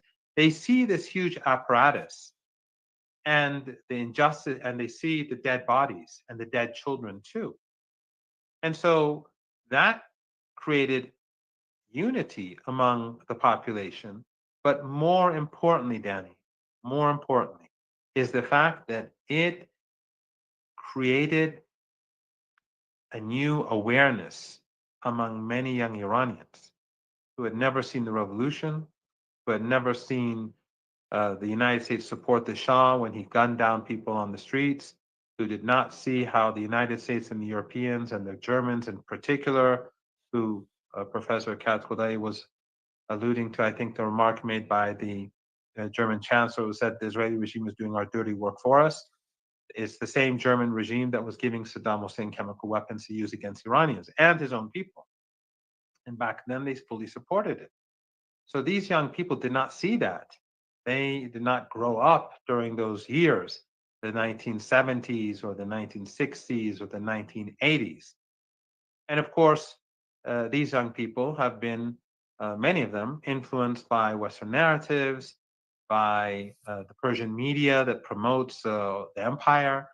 And of course, many of them grew hostile, many of them grew critical, many of them grew indifferent to the Islamic Republic of Iran and believe that we are being stubborn and that the West wants to solve all the problems and that we are being stubborn. And if we just put our stubbornness aside, things will become much better.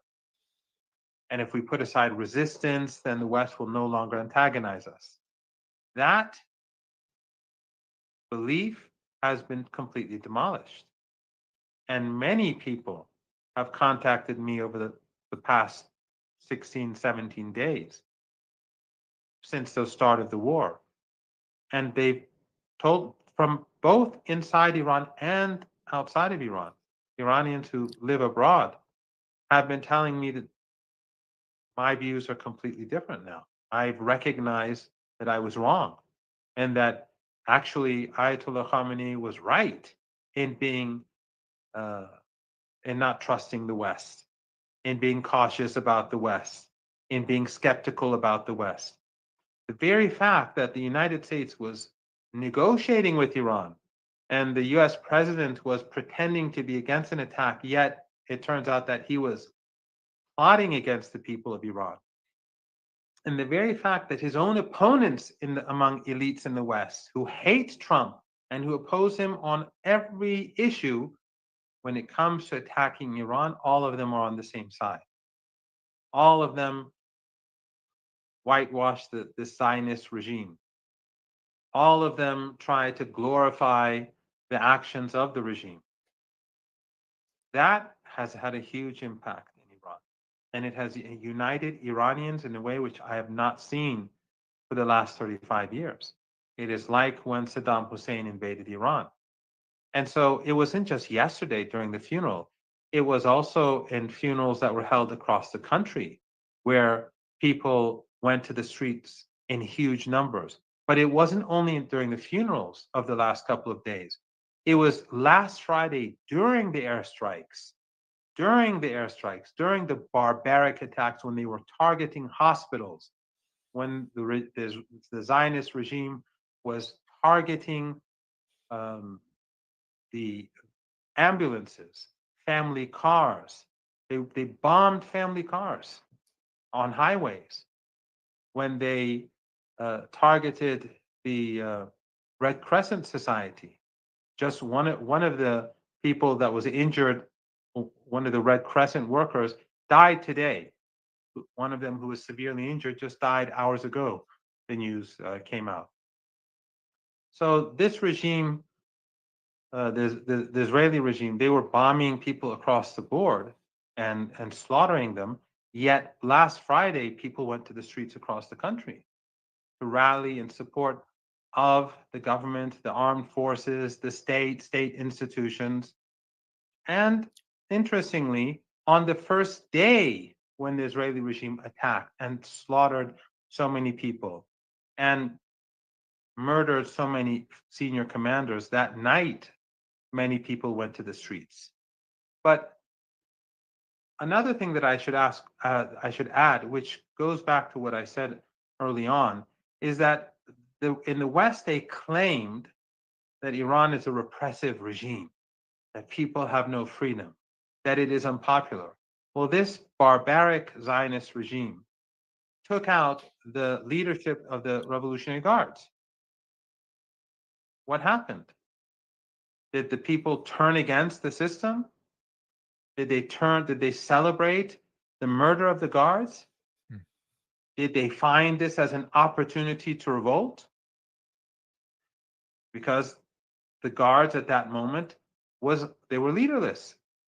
Most of the leaders were gone. Wow. But nothing happened. It was the exact opposite. The exact opposite. And that shows that, in fact, the Islamic Republic of Iran has always had popular support. And today its popular support is much greater than ever before. And the fact that the armed forces, the army, the navy, the air force, the guards, and the state together combined was able to repel this collective attack on the nation, this collective act of war and aggression, with the help of neighboring countries. The role of the dictatorship in the Republic of Azerbaijan is still unclear to us.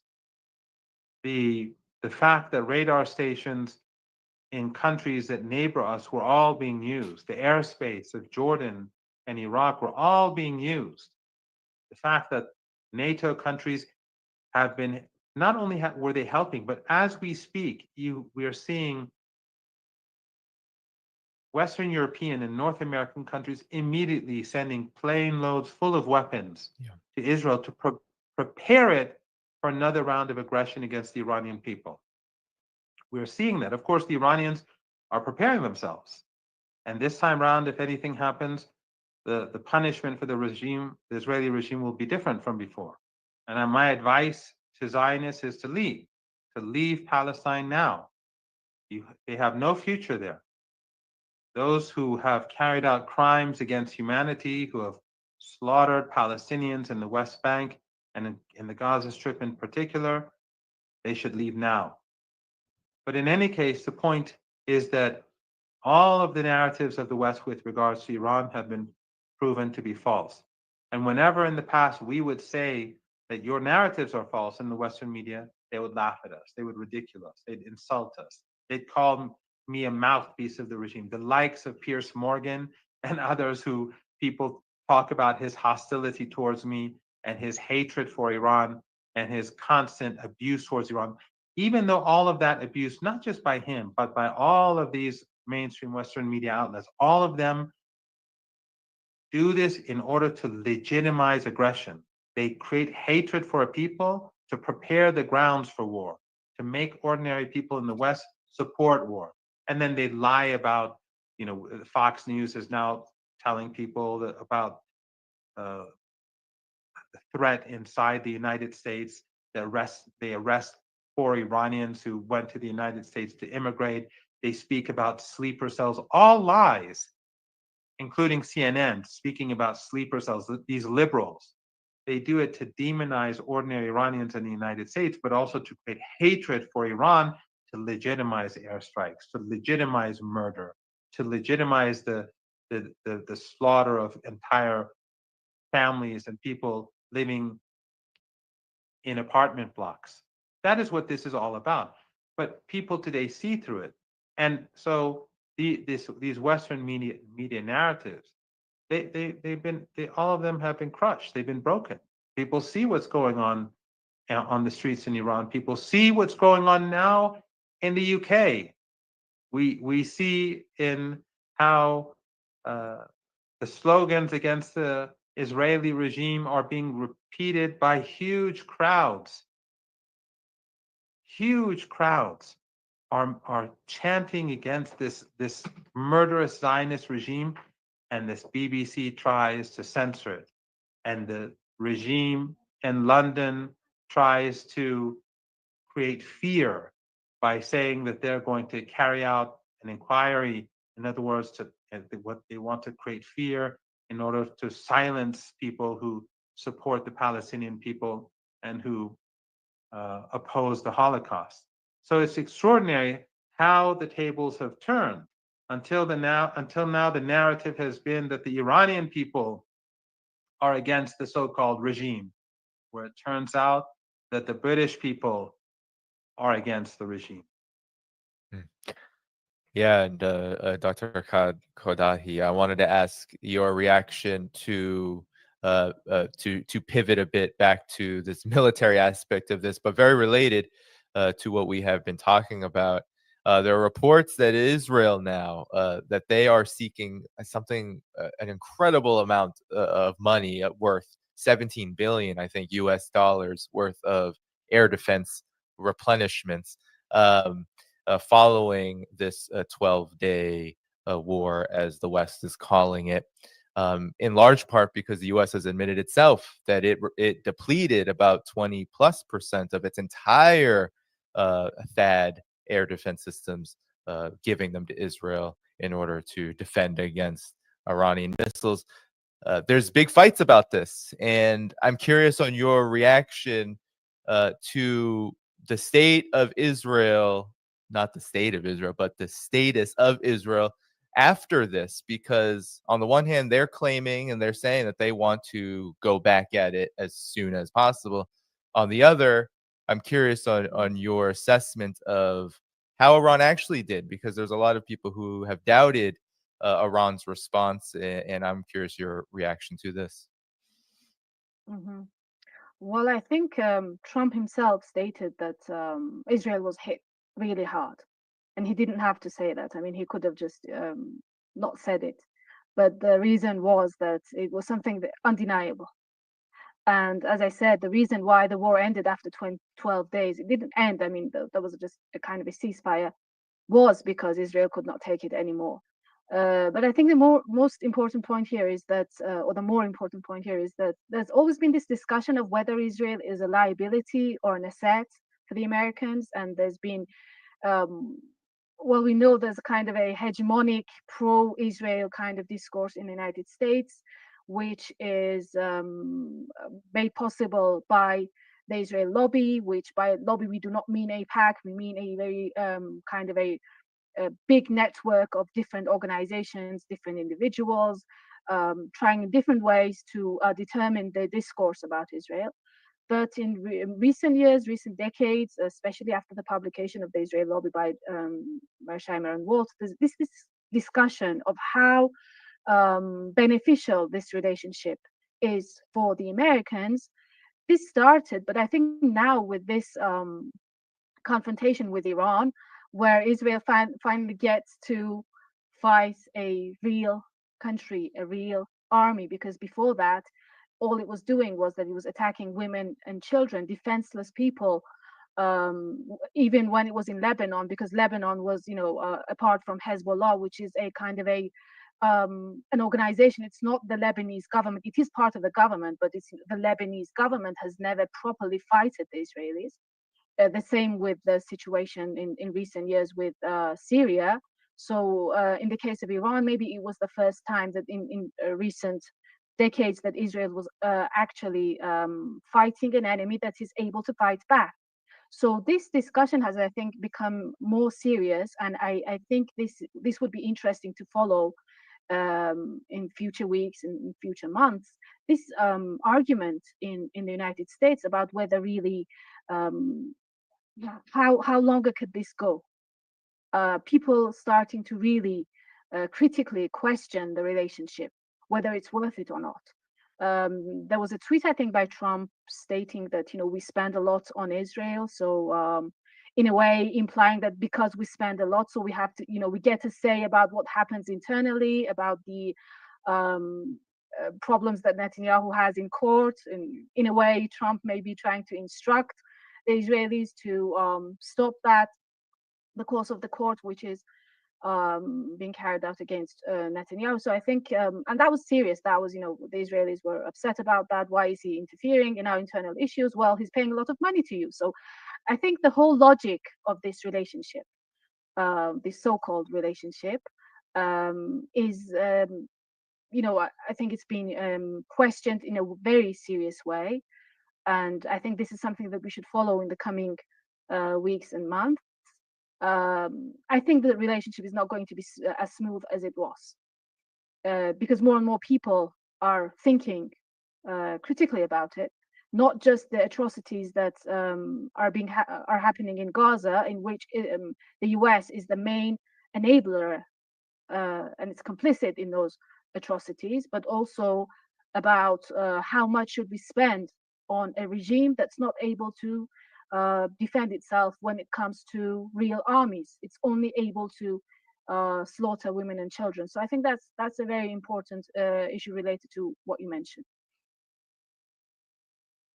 Yeah, Dr. Morandi, in many ways, how I see this is that to follow up what Dr. Kadgodahi was saying, is that uh, while it's hard to imagine the United States breaking from Israel, given just how deeply, when it comes to the U.S. regime, how deeply tied and bound it has made itself to Israel, it has become. But at the same time, uh, what Israel ended up doing put the United States in a very precarious position. And those 12 days, they ended up being just 12 days in large part because the U.S. couldn't go on without potentially catastrophic consequences. What are your reactions to this? Yes. If, as Professor Kathouday said, if the Israeli regime had won, if they were winning, or if there was just a stalemate, the war would have continued. Why not? Why wouldn't it continue? But the fact was that the Israeli regime was losing, despite this blitzkrieg attack against the Iranians, despite the fact that the Americans and the Europeans gave it everything they had, everything, things that, as I said, Zelensky could only dream of. All of them were at the disposal of the Israeli regime. Not just the equipment, but the US troops themselves, US air defenses, the Europeans, regional actors, all having US assets on their territory to be used against the Iranians. Every single one. So, despite all that, they had to end it swiftly.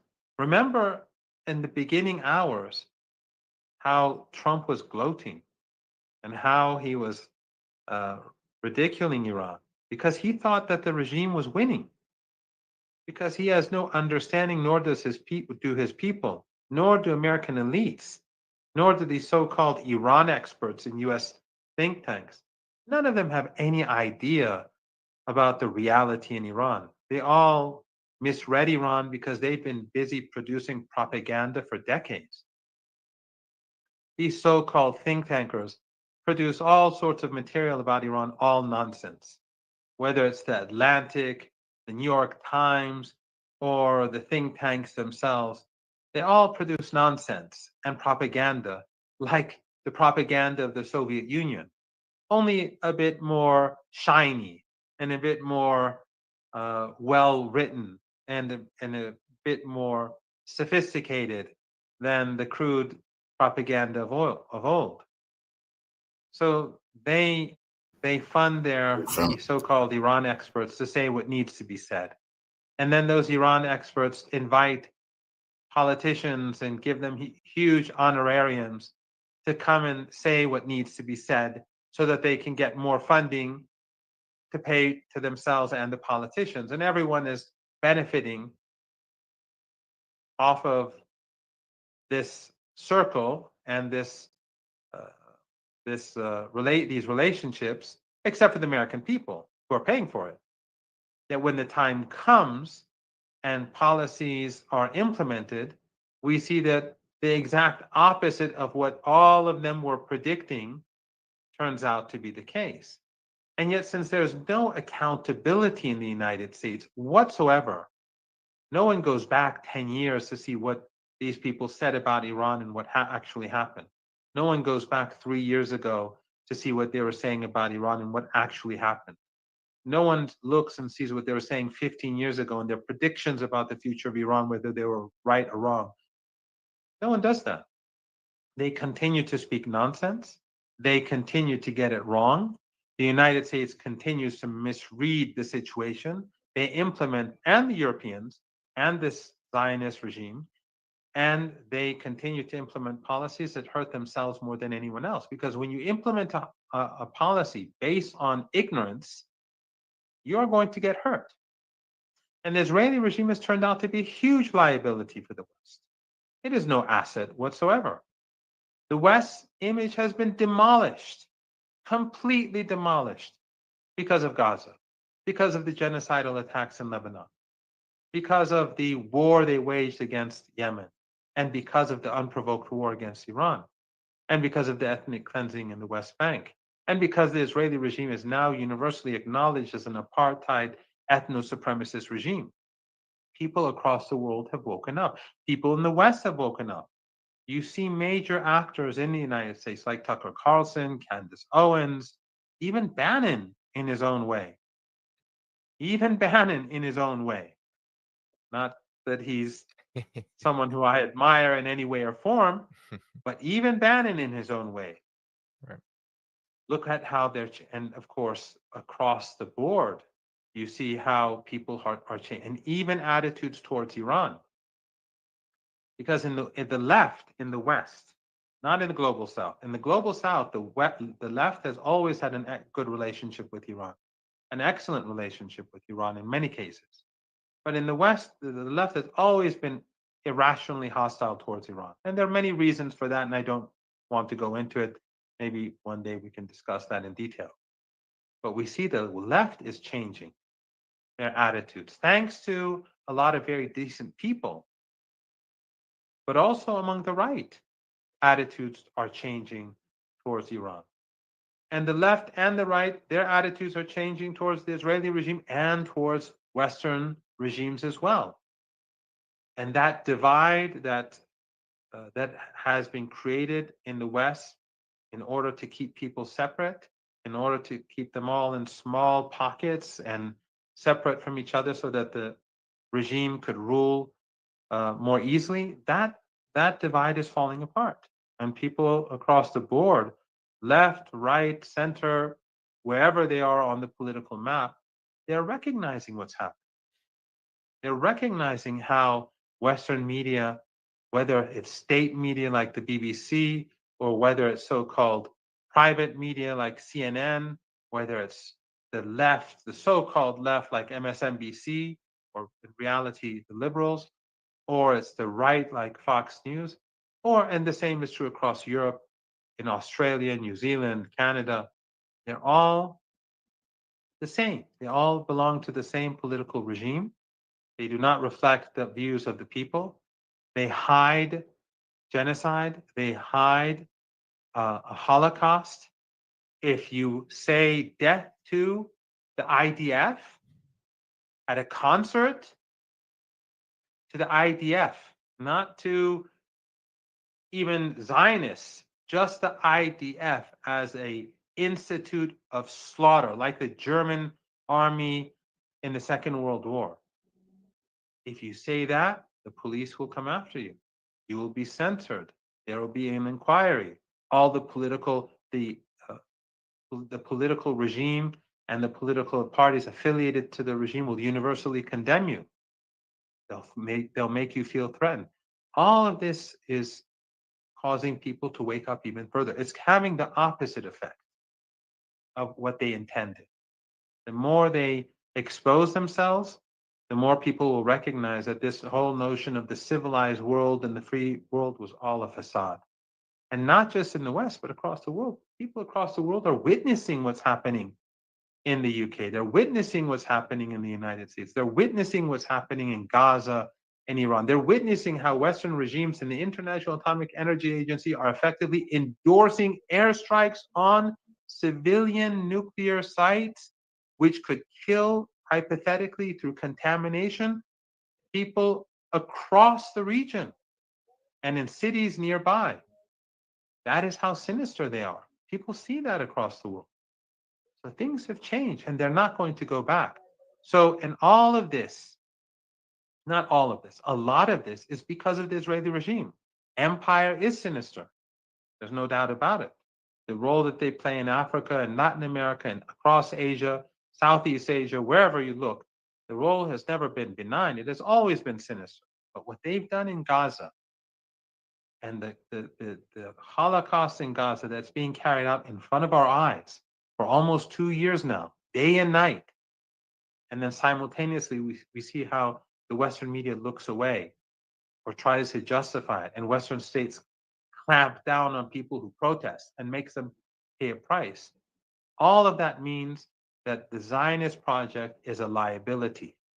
It is a burden to the empire, especially to an empire that is collapsing fast and which is reached the end of the road. Dr. Kakodahi, I wanted to ask, given what Dr. Marty just said there, one of the striking things that I saw was as Iran was firing its missiles across various airspaces into Palestinian occupied Palestinian territory, aka Israel, there was, whether it was Palestinians in the West Bank, Lebanese, people in Jordan, videos were being shared all across social media, people celebrating this. And it was gaining traction. People were witnessing others celebrating this. So my question to you, given what Dr. Marty just said, is there's two tracks of thought here. There are a lot of people in the West, I think, are still a bit confused by what just happened, and also maybe a bit concerned about the possibility of protracted, endless war, which could lead down the road to unforeseen consequences, for example, for the Iranian government and, of course, the people. But on the other hand, there's this I think there's a lot of enthusiasm, a lot of catharsis even for a lot of people who are so angry, who are so just so fed up with the U.S. and Israel and what they're doing in Gaza and beyond. And so I'm curious on what you believe for Iran, the lessons here on both the tracks of thought, the concerning side and also the encouraging side. And I'm curious your thoughts about this. So there's always pride in standing up to a bully. So I think that describes and that explains the sense of joy that the Iranians themselves and people throughout the region had.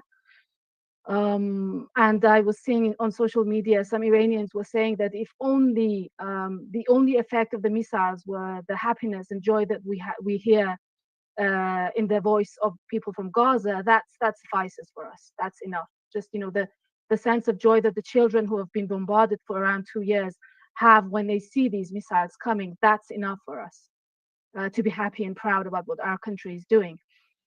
And I think it's, we're living in a region that for many decades, no one has had the courage to stand up against the Zionist regime, except for the countries and groups that are identified as the so-called axis of resistance. And as I said, materially, these actors might not be as powerful as their adversaries, but the point is that they have, stood up for this resistance with all the difficulties that it has had for themselves and for their families. So we know that many of these people who are fighters, who are generals, who are members of these organizations, they have had very difficult lives, which their families are, just going through with, because they know that, they're just standing up for something that's morally valuable. But about the point about whether, how this is going to end, or where we're going to, where we are headed to, I think the important point to bear in mind is that Iran has been always open to dialogue and negotiations and diplomacy.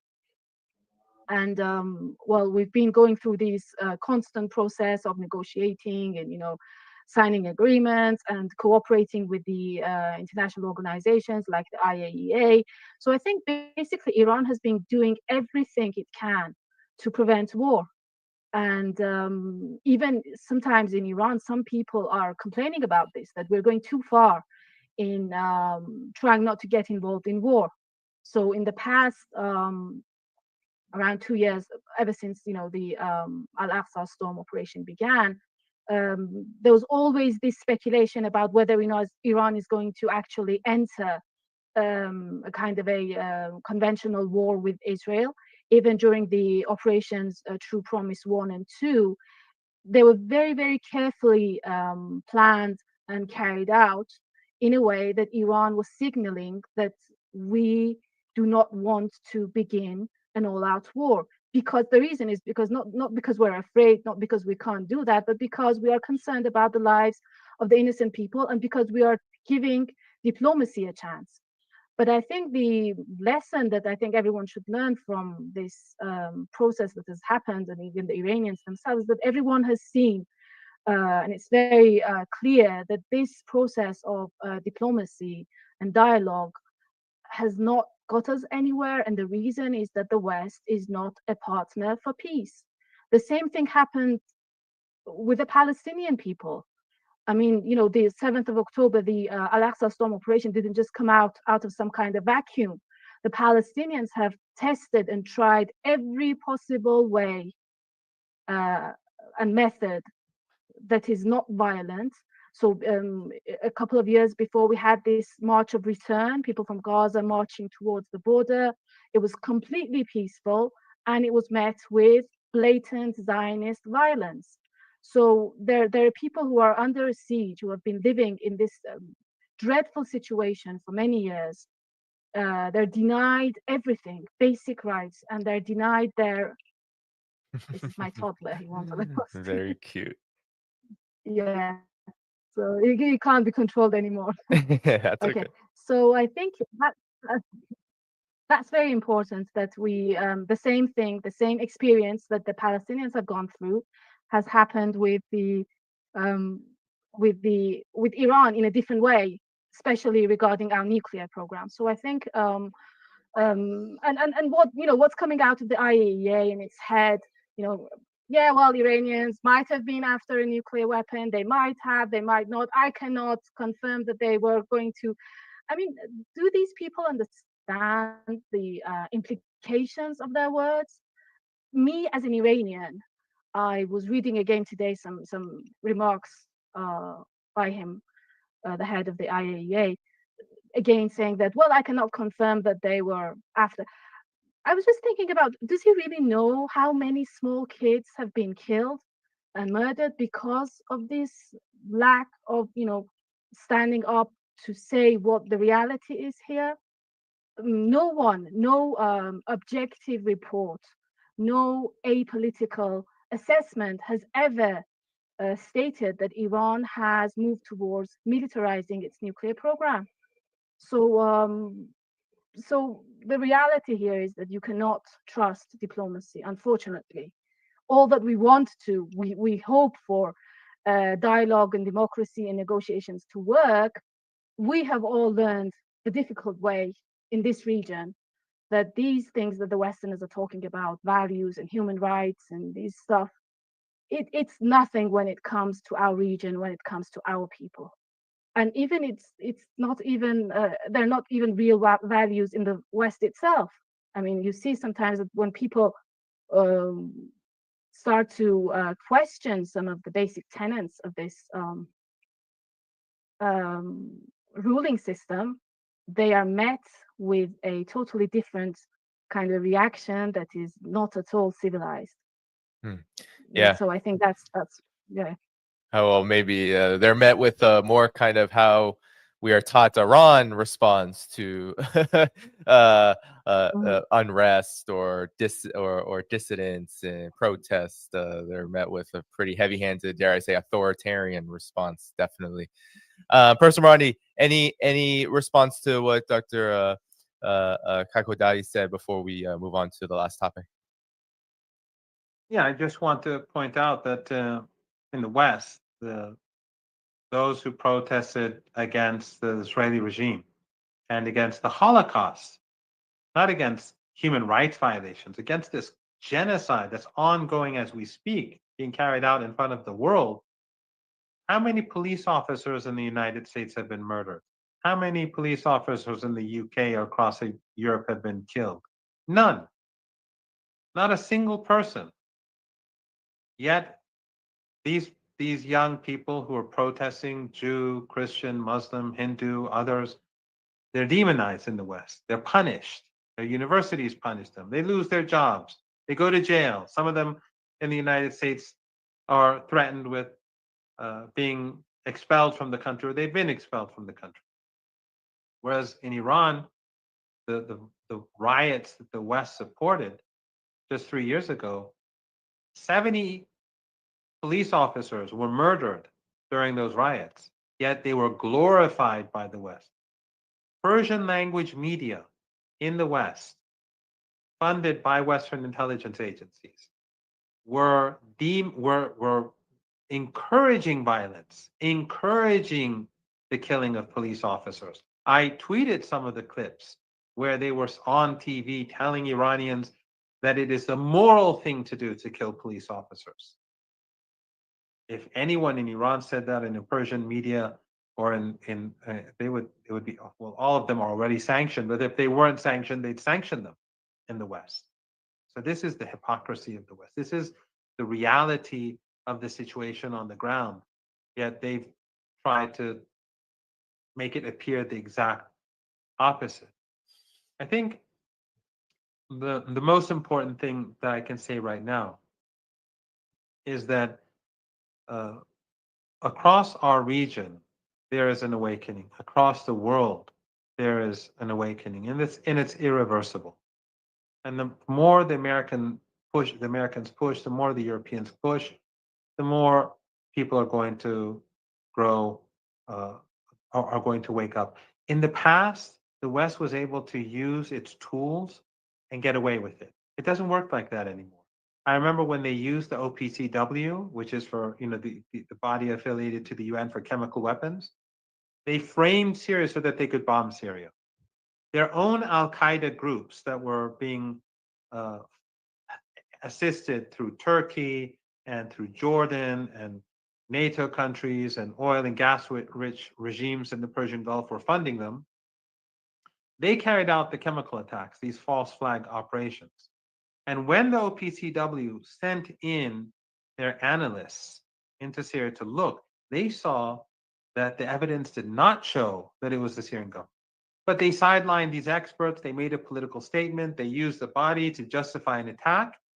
And for the most part, people were either indifferent or they believed it because of Western media and the media of these Arab dictatorships. All of this media in the Arabic media coming from the Persian Gulf, they're controlled by the regimes, every single one of them. And it's not just like Al Jazeera or Al Arabiya. They have literally thousands of media outlets that promote religious extremism, that promote racial hatred, sort of like the Persian language media outlets that are funded by the West, that are based in the West. These Arabic media outlets antagonize Iran, and these Persian language media outlets in the West, they antagonize the Arabs. It's all for the divide and rule. All of this is for divide and rule. But so back then, many people believed it. But now the West has become so, they've gone so far, they've gone too far that no one believes them anymore. Now they're using the International Atomic Energy Agency as a tool, just like they used the OPCW. But people see through it. They see that this body, the head of this body, is a tool of the West. In fact, if people look up the WikiLeaks documents, the previous head, Amano, who was Japanese, when he wanted to be elected, he told the Americans that, look, choose me and I'll do whatever you say, I'm in your camp. And that's the same is true now. So the current head will said things and made a statement and issued a statement that in order to justify an attack on Iran. So he's murdered Iranian kids. He's a murderer.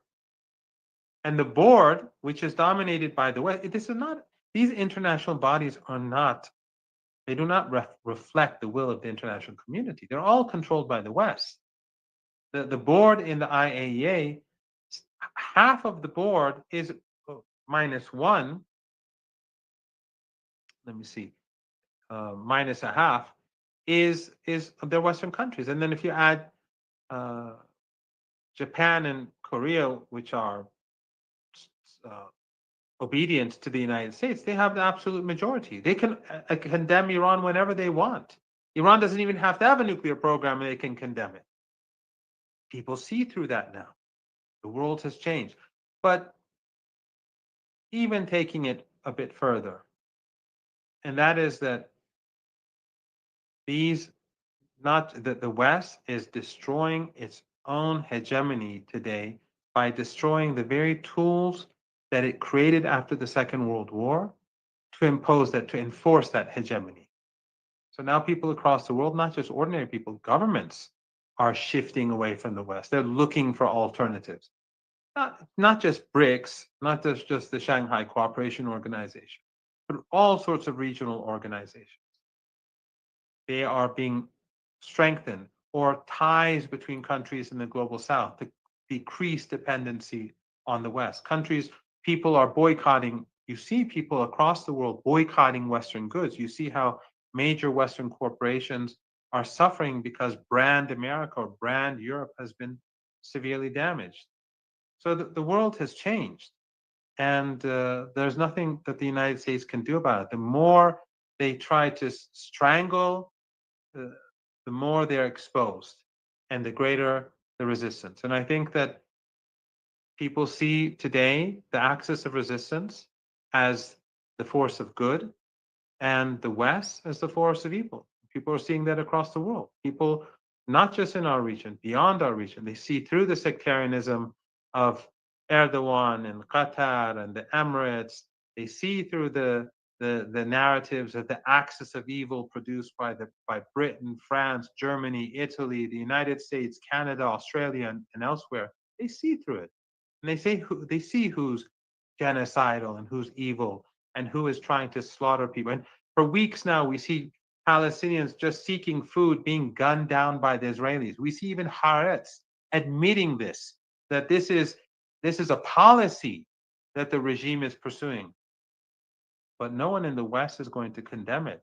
No one in the Western media is even going to use this in their headlines of their online journals on television. People see through all of that. So I think that as we move forward, things are simply going to get worse for the West. It may get very bloody. The world may become a darker place as a result. But in any case, this empire has to go, and its client regimes have to go, and we have to have a different world. This is not sustainable. It is not acceptable, and resistance has to grow across the world, and we have to enhance resistance as individuals, as communities, as nations, as communities of nations, as people in the West. Everyone has to join this resistance to bring down this evil empire. Yeah, and perhaps finally we can talk lastly about this, and we can start with you, Dr. Kerkodahi, the big ramifications of not just the 12-day war, but also what's going on in and around it. Because on the one hand, we have a lot of talk about Iran moving closer to China, for example, to address any kind of issues it may have militarily in round two, whether that's buying J-10Cs or the like. Then you also have a kind of desperate situation, it seems, a more desperate situation on the US-Israeli side. You have Trump constantly tweeting, it seems like every other day, wanting to save Netanyahu, it seems like, from himself. You have also on the Israeli side, a desperate need to replenish its own diminished military and defense systems. And then you also have, of course, the situation in Gaza, which there's talk about ceasefire, always talks about ceasefire, but now it seems like there is a really untenable situation where on the one hand, even Israelis, IDF themselves, are leaking to the media what they're doing in these killing field aid distribution sites. You have the West promoting the GHF, the Humanitarian Foundation, as this benevolent aid project. But as Richard Kemp, this neocon British former Royal Air Force, hack showed, there's shooting going on as he's trying to promote this so-called aid site. So your reaction to the global and bigger significance of not just the 12-day war, but everything that's been going on around it, which can help us understand what's coming next. And maybe adding to that is the success of the Palestinian resistance in the past few days. We see that they are. It's ironic the Israelis were saying that they're going to destroy Hamas, and they were not able to overcome a group that is, so much, it's operating in such a small area, which is totally controlled by the Israelis. In a way, it's part of the geography of the Israeli regime. It's no independent state. So, and they've been going through this constant bombing and surveillance and everything for the past around 2 years. They are still not able to not only not defeat Hamas, but they are still, their soldiers and their sergeants are being killed by Palestinian resistance. So I think that's very significant. And well, yes, Iran, it's inevitable for Iran to build up its relations with powerful countries like China, like Russia. But we should, I think, have this in mind as well, that Iran has always maintained that it's an independent player, playing by its own rules and playing by its own values, although it does cherish the strong relationships that it can build. As Professor Marandi said, that the world is not just the West. So we consider very seriously strong relationships with any country that is truthful in its approach to us, and it respects Iranian people. It was a bit, I don't know, I can't call it funny, but it was absurd, maybe I can say, that Trump was stating that maybe Iran could have signed the Abraham Accords, and I was thinking, it was in an interview with Fox News, and I was thinking, does he have any idea of what Iran is? He has bombed our country. He has gone to the border of starting an actual war with Iran, and he still doesn't know what he's talking about. So Iran is a very strong country that has remained on its own feet for around 5 decades now, ever since the revolution began. Practically all the countries, all the powerful countries were in a way against us, fighting us. So we had the 8-year war. Professor Marandi has experienced it firsthand, where all the Western European countries, the US, everyone was backing the regime of Saddam Hussein. Saddam Hussein was subjugating his own people at the same time. So the war was not with the Iraqi people, it was with the Saddam regime.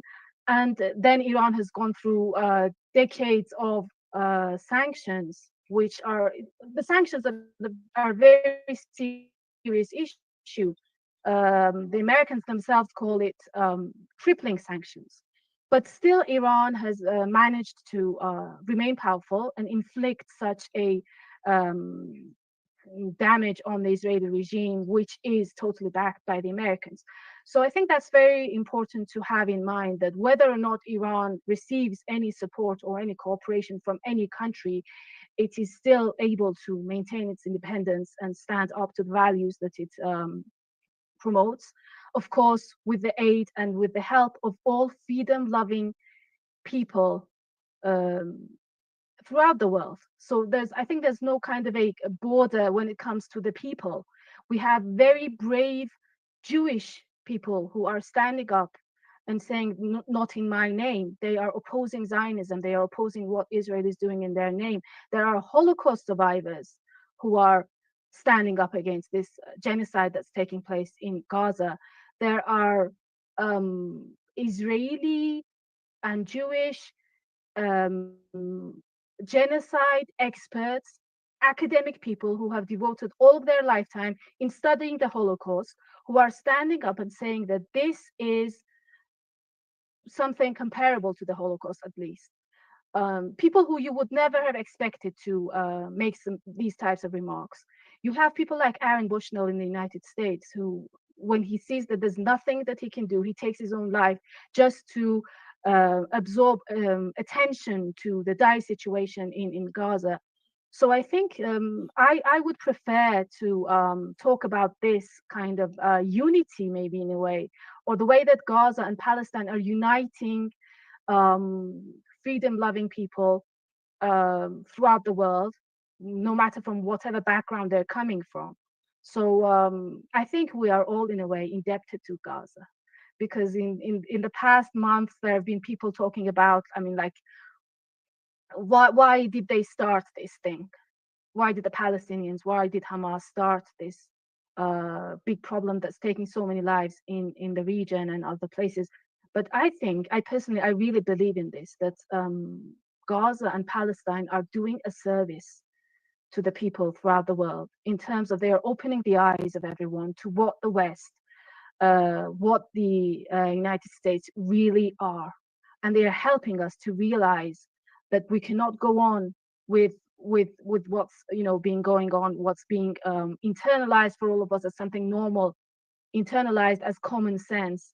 It's much easier right now, I think, for people to mark and differentiate between good and evil, and I think that's coming at the cost of innocent Palestinian lives, and also in other places that, like right now, this has been taking the lives of innocent people in Iran as well, in Lebanon, in other places, but mainly this began with Palestine. So I think this is the new era that we are entering, is one in which many people maybe who might not have been brave enough to voice their opposition, finding it much easier to stand up and say that this is not a just system, and this has to be somehow remedied.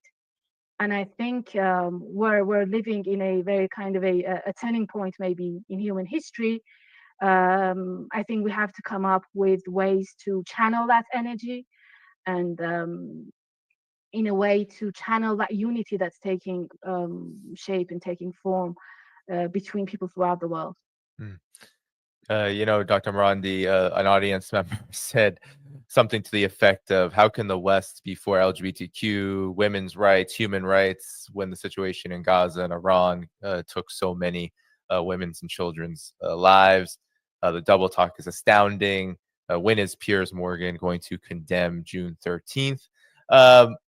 And it made me think, as Dr. Kakodahi was talking, you have a situation where security incident after security incident, Israel says, this keeps happening in Gaza because people keep fighting back. They're not stopping. A lot of people in the West, both, of course, are in solidarity, but are also in despair about the situation. Yet Palestinians keep fighting and fighting and fighting. And then we had the situation, this 12-day war, where the strongest supporter of Palestine showed with 5% of its defensive capacity that it can hit back. And maybe in the first time, some are saying in history, but in a very long time, that the U.S. and Israel in this region in particular has had to face such a thing. So your thoughts about the overall situation, looking at Gaza, which is, I think, the outgrowth of where we've come here. Iran, as Dr. Kat Khodai has pointed out, is a country that is developing its relations with other countries across the global south. And countries across the global south are increasingly worried about the erratic behavior of the United States, regardless of the fact that it is an empire. But it's even, you can see in the tweets of Trump, especially after the ceasefire, how increasingly erratic he's becoming. And so countries are tilting towards Iran. And Iran does take that into consideration. During the war, Iran never wanted to bring about a global economic collapse. It warned the United States that if it gets into war with Iran and goes all out against Iran, Iran will destroy everything.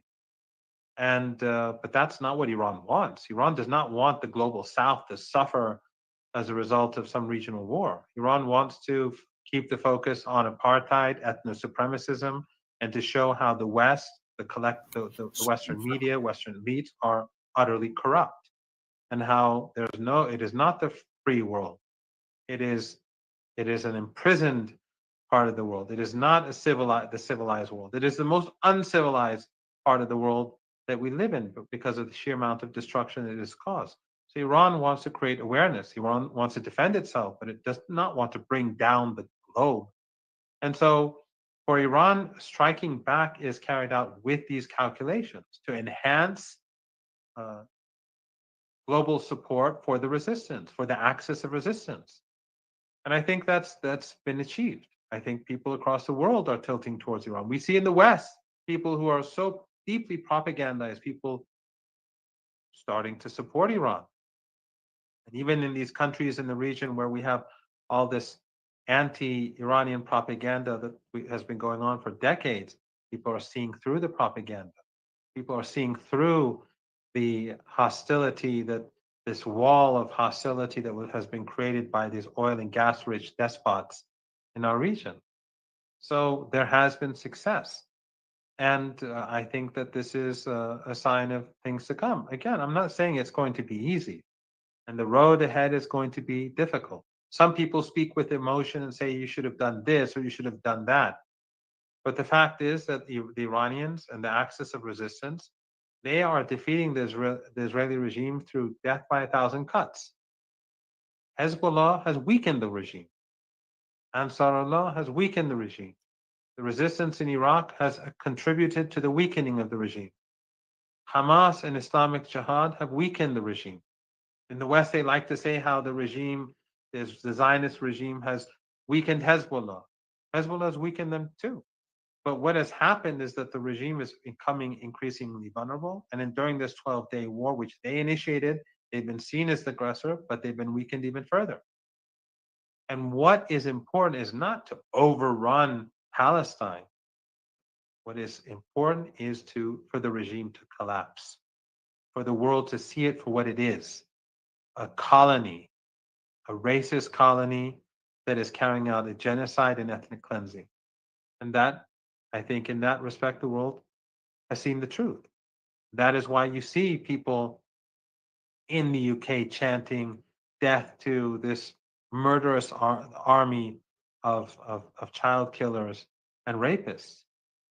And the UK regime can do nothing about it. That's why even among people close to Trump, or who are at least were formerly close to Trump, you see them raising their voices, because this has gone too far.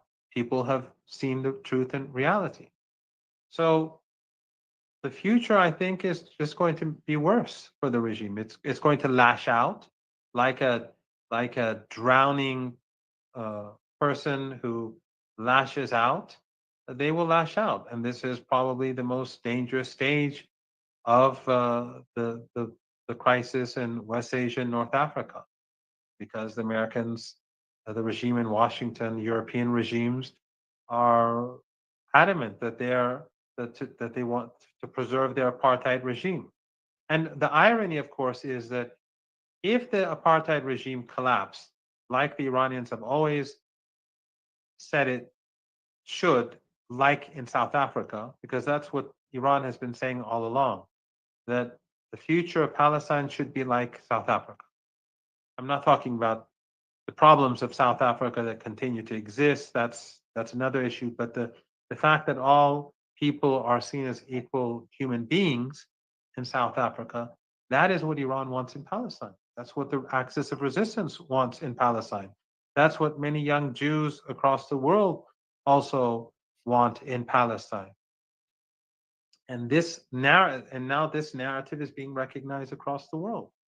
And the West is being seen as the only part of the world which actively supports genocide, ethno-supremacism, and racism.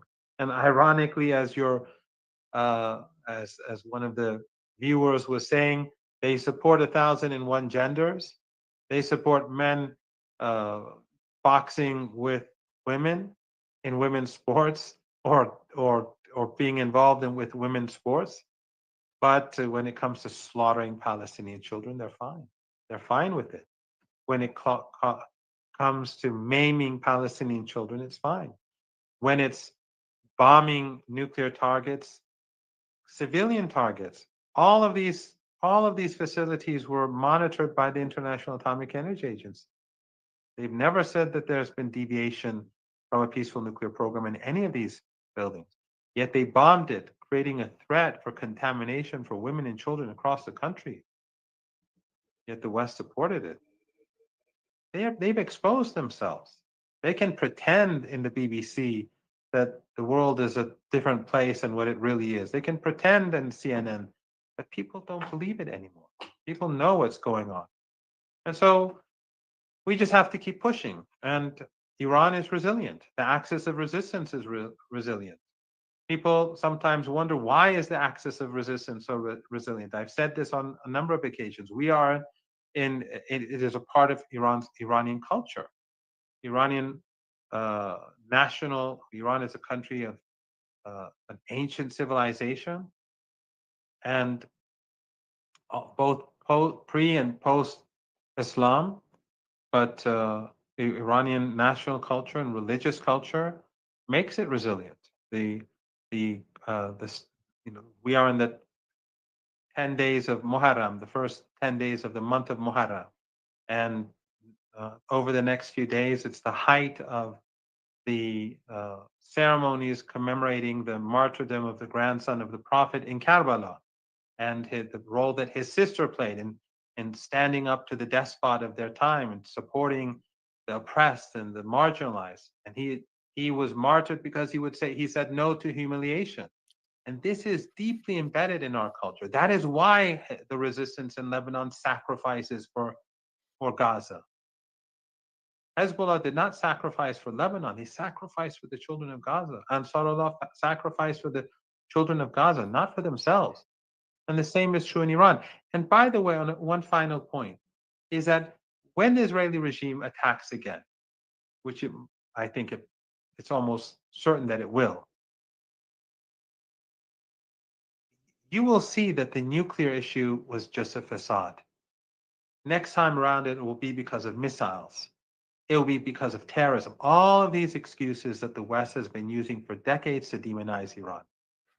It's either children's rights or women's rights or terrorism or missiles or whatever. They'll always use something to attack Iran. But the real reason for the hostility towards Iran is its independence and because of its steadfast support for the Palestinian people, which will continue. Dr. Khadkodahi, any final words? I want to give you the final word here.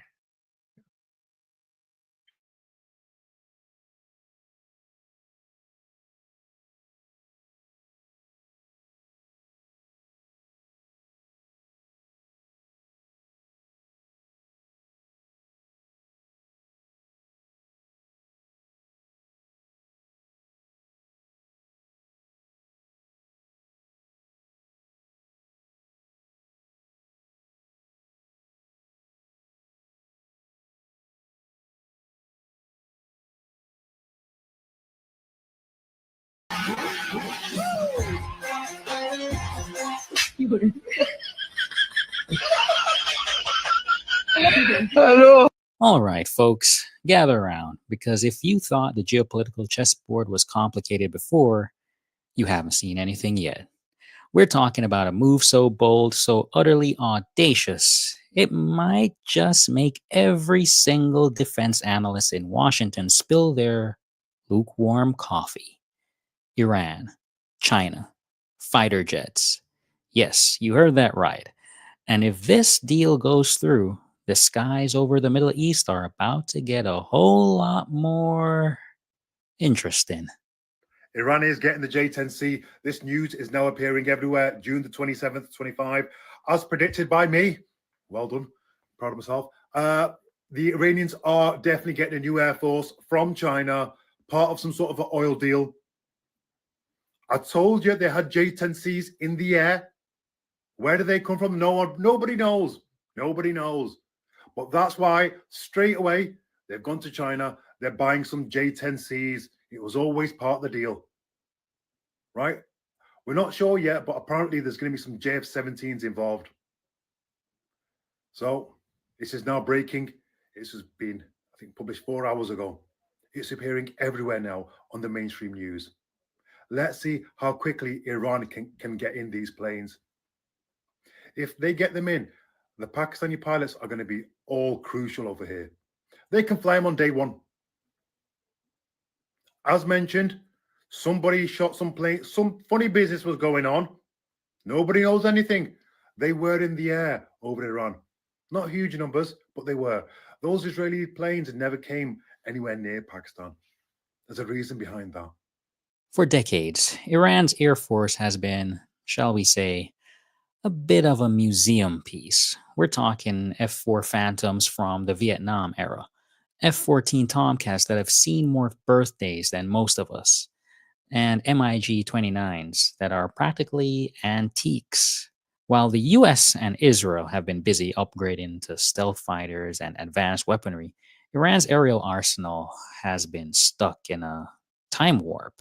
It's been a running joke, a strategic vulnerability, and frankly, a bit of a relief for anyone on the opposing side. But the relief? It might just be about to evaporate faster than a puddle in the desert sun. Recent whispers, now turning into full blown shouts from credible defense outlets, suggest that Iran is on the verge of acquiring China's Chengdu J-10CE fighter jets. And let me tell you, these aren't your grandpa's biplanes. These are modern 4++ generation aircraft, and they come packed with some serious heat. This isn't just a minor upgrade, it's a potential seismic shift in the balance of power, and it's got everyone from Tel Aviv to the Pentagon doing a double take.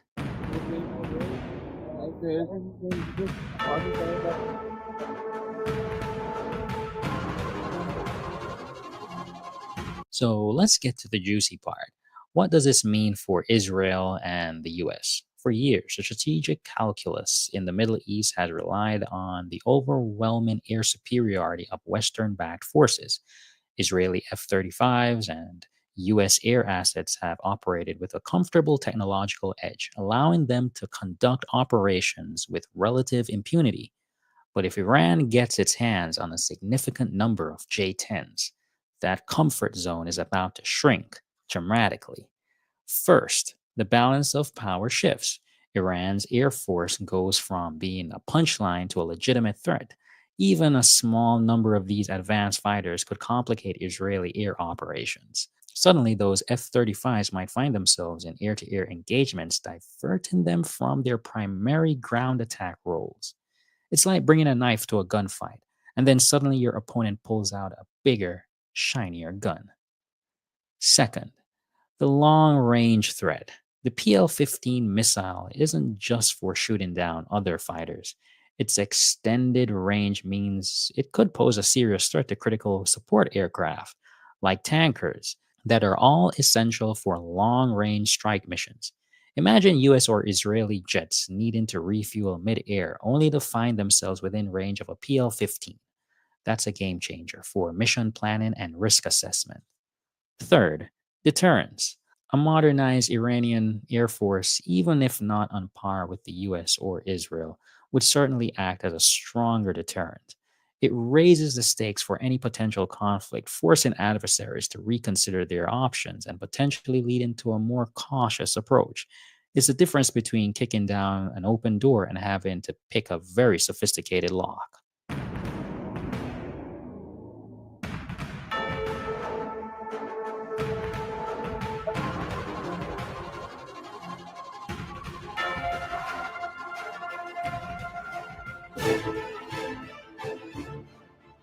You might be wondering, why China? Why not Russia, Iran's traditional arms supplier? Well, it seems Russia's own military needs, particularly with the ongoing conflict in Ukraine, have led to significant delays in their promised Su-35 fighter jet deliveries to Iran. It seems even traditional alliances can be strained when one party needs all of its toys for itself. This has left Iran in a bind. Their air force is, to put it mildly, decrepit.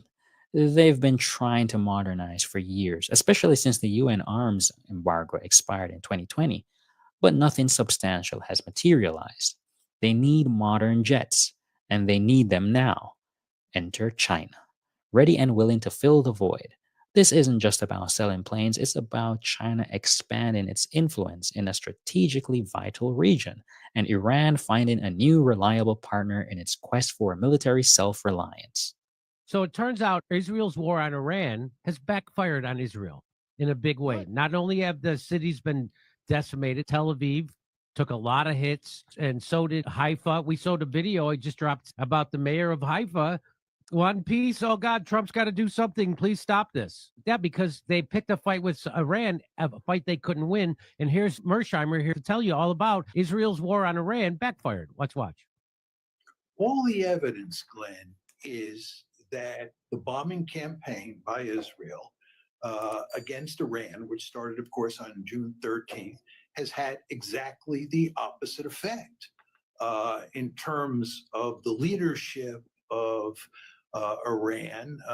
The hardliners have taken over. The Revolutionary Guards are in control more than they ever were. The Ayatollah Khamenei has been weakened because he's been forced to basically go into hiding, and he's not in a position where he can command the country in any meaningful way. And furthermore, all the evidence is that the people are rallying around the flag. So it was a failure because the goal of Israel was regime change. They knew that they weren't making a nuclear bomb. They knew that. And Trump hit their nuclear facilities. But what they really wanted was regime change. And exactly what he says, whenever you bomb a country, the people rally around their own country. And now the hardliners are now more in control because of this. So, what's the uncomfortable truth here? If Iran successfully integrates these J-10Cs and other Chinese weapon systems, it fundamentally alters the military landscape of the Middle East.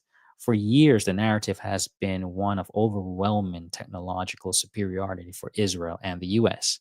That narrative is now being challenged. This isn't to say that Iran will suddenly become a superpower overnight.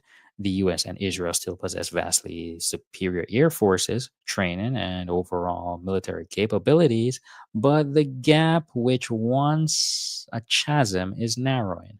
A modernized Iranian air force, even with a limited number of advanced jets, introduces a new layer of complexity and risk for any future military engagement. Imagine a scenario where Iranian J-10Cs equipped with long-range PL-15 missiles are actively defending Iranian airspace.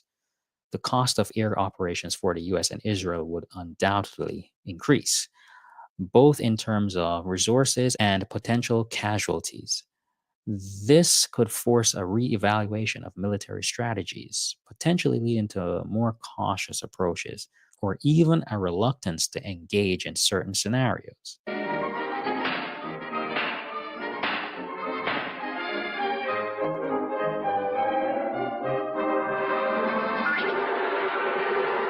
The bottom line is this: the game has changed.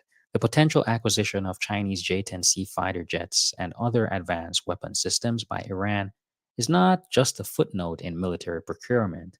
It's a significant development with far-reaching implications.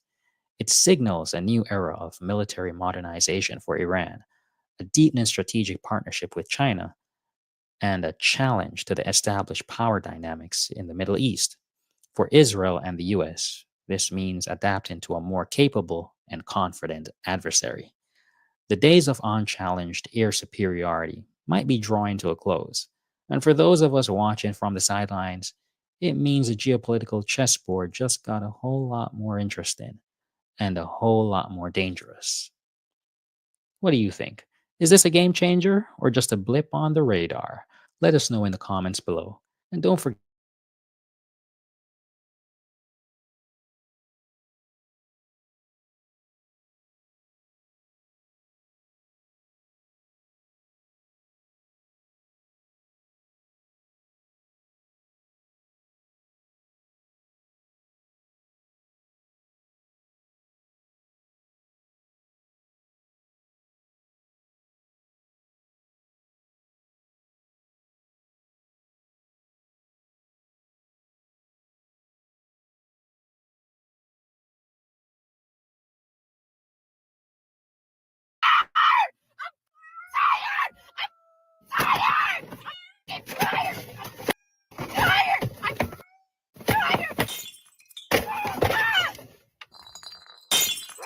What you gonna do? You can't make this up. Now, speaking of being tired, while this woman's having a major meltdown, trying to destroy a Honda Civic, talking about how she's tired of America, there's some significant news going on right now with Donald Trump that is sort of changing the game. Meanwhile, she's rage posting on TikTok about an election that took place 6 months ago, 8 months ago. She's still talking about it. She still can't grapple with the fact Biden's not in office, and neither is Kamala. So in the Congo, a discussion of peace between Rwanda and Congo that's unprecedented, and Trump is leading this. Yes. Now, you won't hear about this much in the mainstream media because, well, Orange Man bad. You know, it's almost as if they're more interested in keeping people angry than they are actually moving the country forward, actually making progress, and actually, in this case, stopping a 30-year-old war. So while Karen is here breaking up her rearview mirror, losing her mind, we can be talking about something that actually helps Americans and the people of the Congo. You can't make this stuff up. Next on deck with Tim Black. Why not? Why not Canada, by the way? Why? I mean, because this is about a different subject right now. This is right now actually a much more important subject. We just ended a war that was going on for 30 years where 6 million people died. So don't ask me a trade question on Canada. This is a tremendous breakthrough in a few short months. That was a very important moment. That was a very important moment where this interviewer tried to knock Trump off his square. He was talking about Congo. And this guy would have switched the conversation to the white folks over in Canada about a trade war. And Trump shut it down. Now, if Biden would have did that, all the Democrats would be like seals. They'd have been like sea lions. They'd all be clapping. Clap on, clap off. You wouldn't be able to stop them from clapping if it was Biden. Oh, if it would have been Obama who would have dropped the mic, they'd be doing memes. Memes would be everywhere. Memes everywhere. That's my president. They be putting out rap songs. That's my president. That's my president. He said, nah, we talking about Congo right now. It's important. 6 million people have died in this war. It's been going on for 30 years.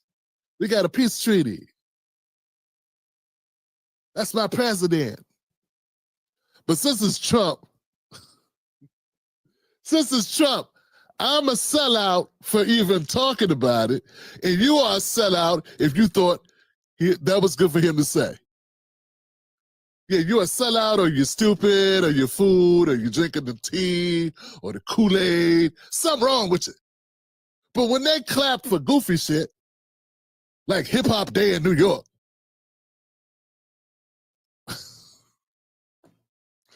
or Biden giving us a holiday for a holiday we already celebrated. We were already celebrating for 70 years, 100 years, before white people even knew what it was.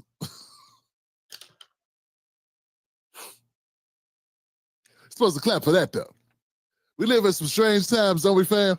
If you're new to the show, this is the Tim Black Show. We live stream 5 days a week, Sunday, Monday, Wednesday, Thursday, and Friday.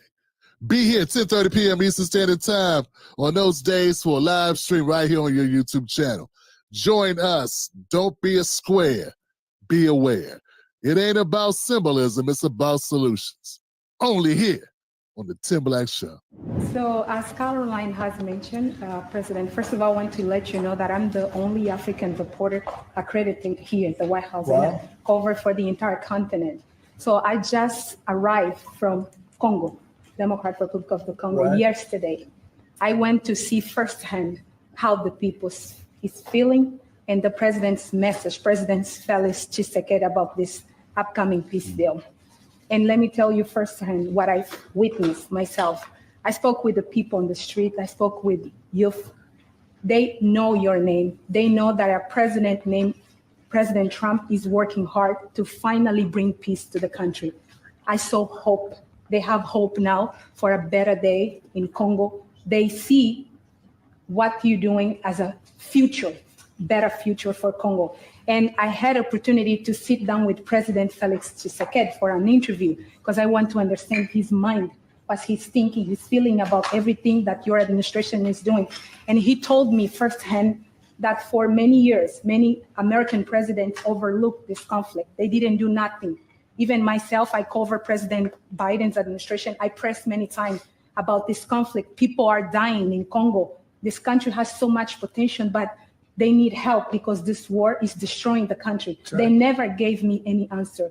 And he told me, President Tshisekedi, that you have no idea, he's very thankful for what you're doing, for what your administration is doing. Not only him, the entire Congolese people, they see that finally they will have hope. And President Tshisekedi also mentioned at the end of my interview that when peace finally comes to Democratic Republic of the Congo, he's thinking to nominate you as a Nobel Prize Peace, because he said you deserve, you have been working to bring peace in the world, not only at the Congo, and he's very hopeful to meet you in the future. That's so nice, boy, and that's so beautifully stated. And Caroline said, number one, she did say, and I shouldn't say this because it's politically incorrect, she said, she's beautiful, and you are beautiful. I'm not allowed to say that, that could be the end of my political career, but I said it anyway. But you are beautiful, and you're beautiful inside. So I wish I had more reporters like you. So you covered Africa for a long time? Yes, for over 10 years. Wow. I cover even your first administration. Yes, I know that. That's great. Well, thank you. That's so nice that you said that. Next on deck with Tim Black. I thought that was a great moment. But, then again, I'm a Democratic Party hater. So, you got to take everything I say with a grain of salt when it comes to Democrats, because I hate them. That's because they lie to Democrats. The Democrats lie so damn much to Black Americans, particularly to weasel votes out of our pockets.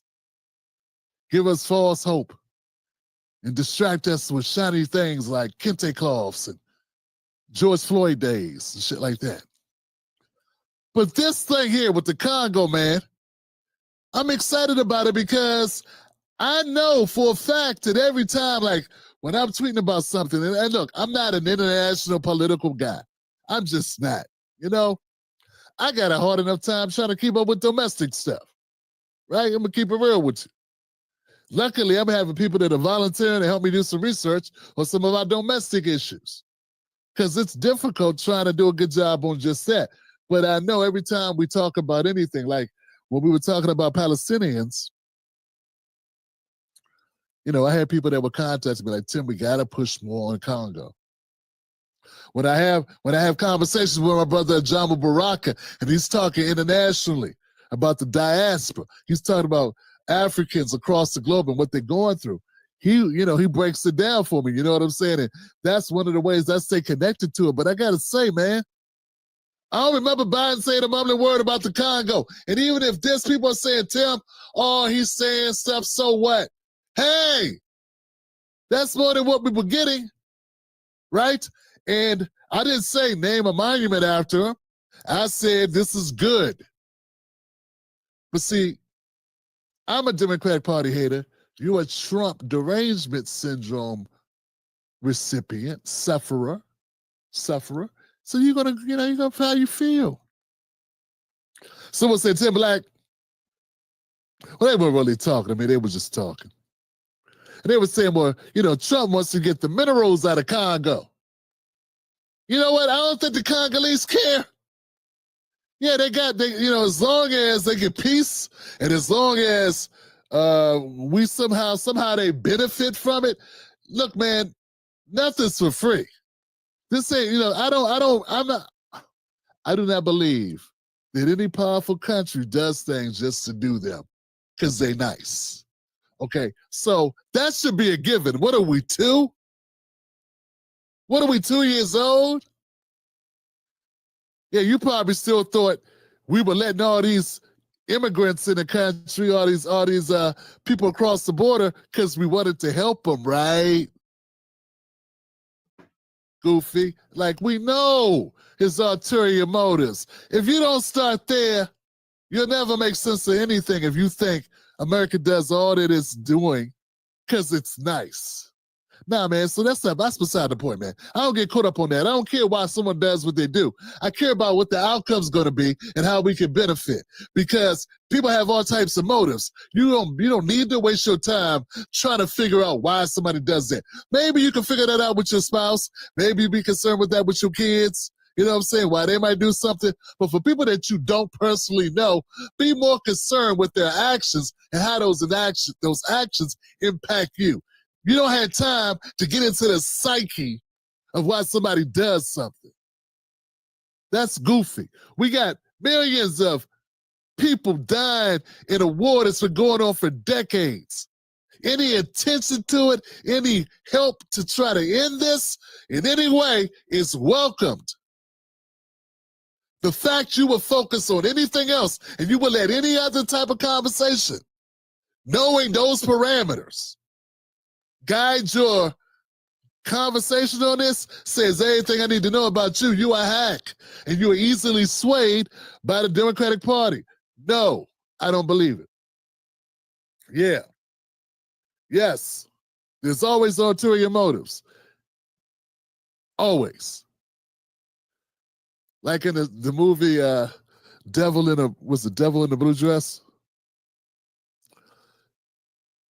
See, easy, I don't want to get wrapped up in enough. I don't get caught up in enough. He said, you caught up in something as soon as you step out your house in the morning.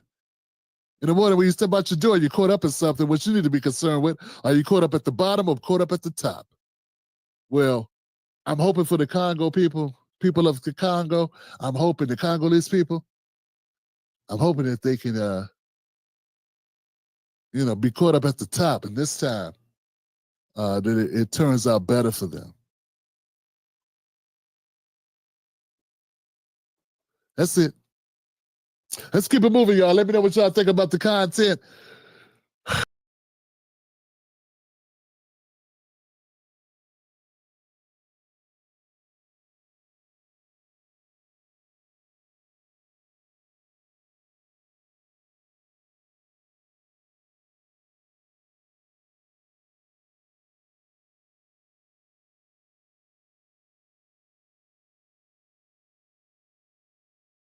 The entire world is focused on a new war between Iran and Israel, and while Western media has been completely distracted by this story, China has been quietly working behind the scenes and just secured 2 massive trade agreements that are going to completely reshape the entire global economy. Earlier last week, the Chinese government hosted 53 African nations in Changsha, China, for the Forum on China-Africa Cooperation. And at the end of the 3-day conference, 53 African nations pledged their commitment to China for a new trade framework that will see African exports enjoy 100% tariff-free access to the Chinese market. Quite honestly, we've never seen anything like this happen in world history, and French geopolitical analyst Arnaud Bertrand says it best. It's impossible to overstate the sheer scale and ambition of what's being attempted here. Never before has a rising power managed to secure the coordinated support of an entire continent and a comprehensive plan to reshape global governance. And to be honest, this new trade deal shows the entire world the stark contrast between how the US and Chinese governments are currently functioning. While the US is sending warships and ballistic missiles to the Persian Gulf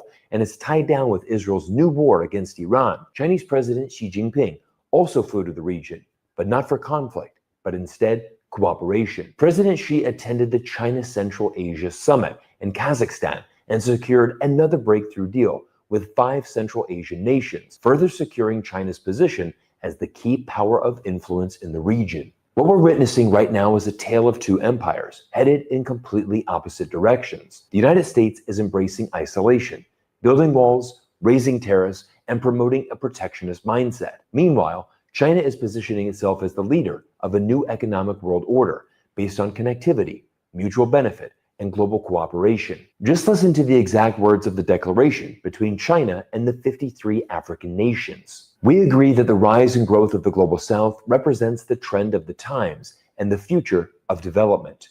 China and Africa are both important members and staunch forces in the global South. We call on all countries, especially those in the global South, to work together to build a community with a shared future for mankind. In other words, while the West embraces war, China is building the future and essentially just gave Africa priority access into the world's 2nd largest economy. For decades, African nations have struggled to get fair access to global markets. Western countries have always imposed strict trade conditions and tariffs, which made it nearly impossible for African goods to compete. It created a system where Africa was always the exporter of raw materials, but never part of the value chain. But interesting enough, all of this started to change at the turn of the 21st century. In the early 2000s, the US was the #1 trading partner for the majority of African nations, as illustrated in this map.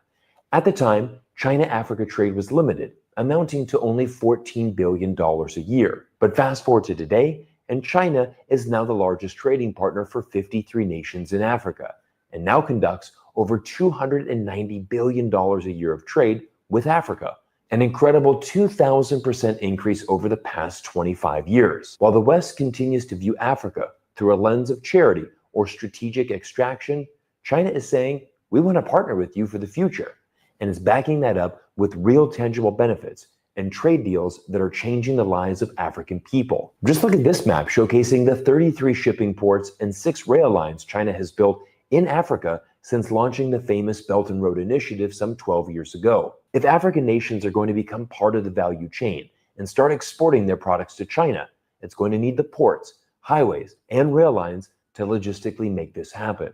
And there is no country better positioned in the world to accomplish this goal other than China. But don't just take my word for it. Here's what it felt like on the ground at the China-Africa Summit. Sunusi Sola, a Nigerian PhD candidate, attended the summit in Changsha and shared his firsthand experience in this post. The government of Hunan positioned itself as the mining and heavy machinery friend of Africa. Heavy-duty machines, both new and minted, were displayed, and the prices are captivating. Mining contracts with technology transfer agreements were also signed. It's no surprise here that China is investing heavily in Africa's mining sector, and it's a brilliant move from the local government in Hunan to position itself as Africa's partner in this booming industry. I love the response to Sunusi's tweet. Congrats for being there where the civilized world signs agreements to work together for a better tomorrow, unlike the West and Israel trying to bomb their way to world domination. Sunusi then responds, no lectures, no hypocrisy, no supremacy, nothing. Just talking about business and food. I wanted to share these tweets with you because this is a real and genuine insight into what doing business with China is really like.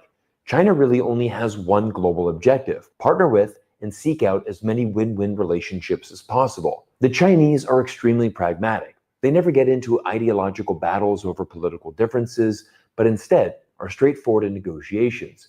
You provide A in exchange for B, nothing more, nothing less. And it's this pragmatic, no-nonsense approach that's helping China win over the world. Don't believe me? Well, just take a look at this chart from the 2025 Democracy Perception Index. It was conducted by the Alliance of Democracies, a Danish-based NGO, and shows the global perception of China is now more positive than that of the United States. Meanwhile, the global perception of the US has fallen to a similar level of Russia's. But this historic new trade deal was only part of the story in Changsha. Running alongside the official summit was the 4th China-Africa Economic and Trade Expo, a massive event that brought together thousands of African entrepreneurs, officials, and business leaders. This wasn't just a conference. It was a celebration of partnership, innovation, and opportunity. Booths were packed with African products, and everything from textiles and spices to tech and energy solutions was all being showcased to Chinese buyers and investors. And the biggest takeaway from this event, and something more people in the West certainly need to understand, is that Africa isn't just a continent of raw materials. It's a continent of creators, innovators, and rising markets. China saw the vision of Africa some 25 years ago when it began increasing trade with the continent. And through hundreds of billions of dollars of investments in Africa, China has sent a very clear message to the world. The future of Africa is China, and in many ways, the future of China is also Africa. While the West talks about developing nations, China is treating Africa as already developed, just underfunded and underserved.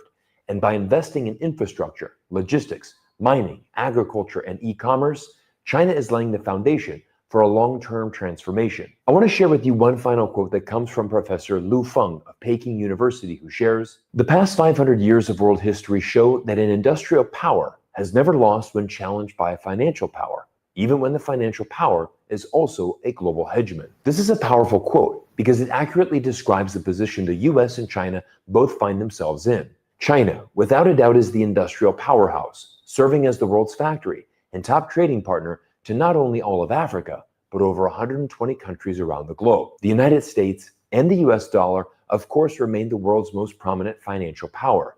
But as the West is busy drawing lines and dropping bombs, China is drawing trade routes and building bridges. There is a fundamental shift in global power happening right now, because here's the truth. In the new world economy, It's not weapons or sanctions that will determine who leads. It's who controls the resources and relationships that power the future. And speaking of the future, let me tell you about one company that's tapping into exactly. Go fig. Follow me.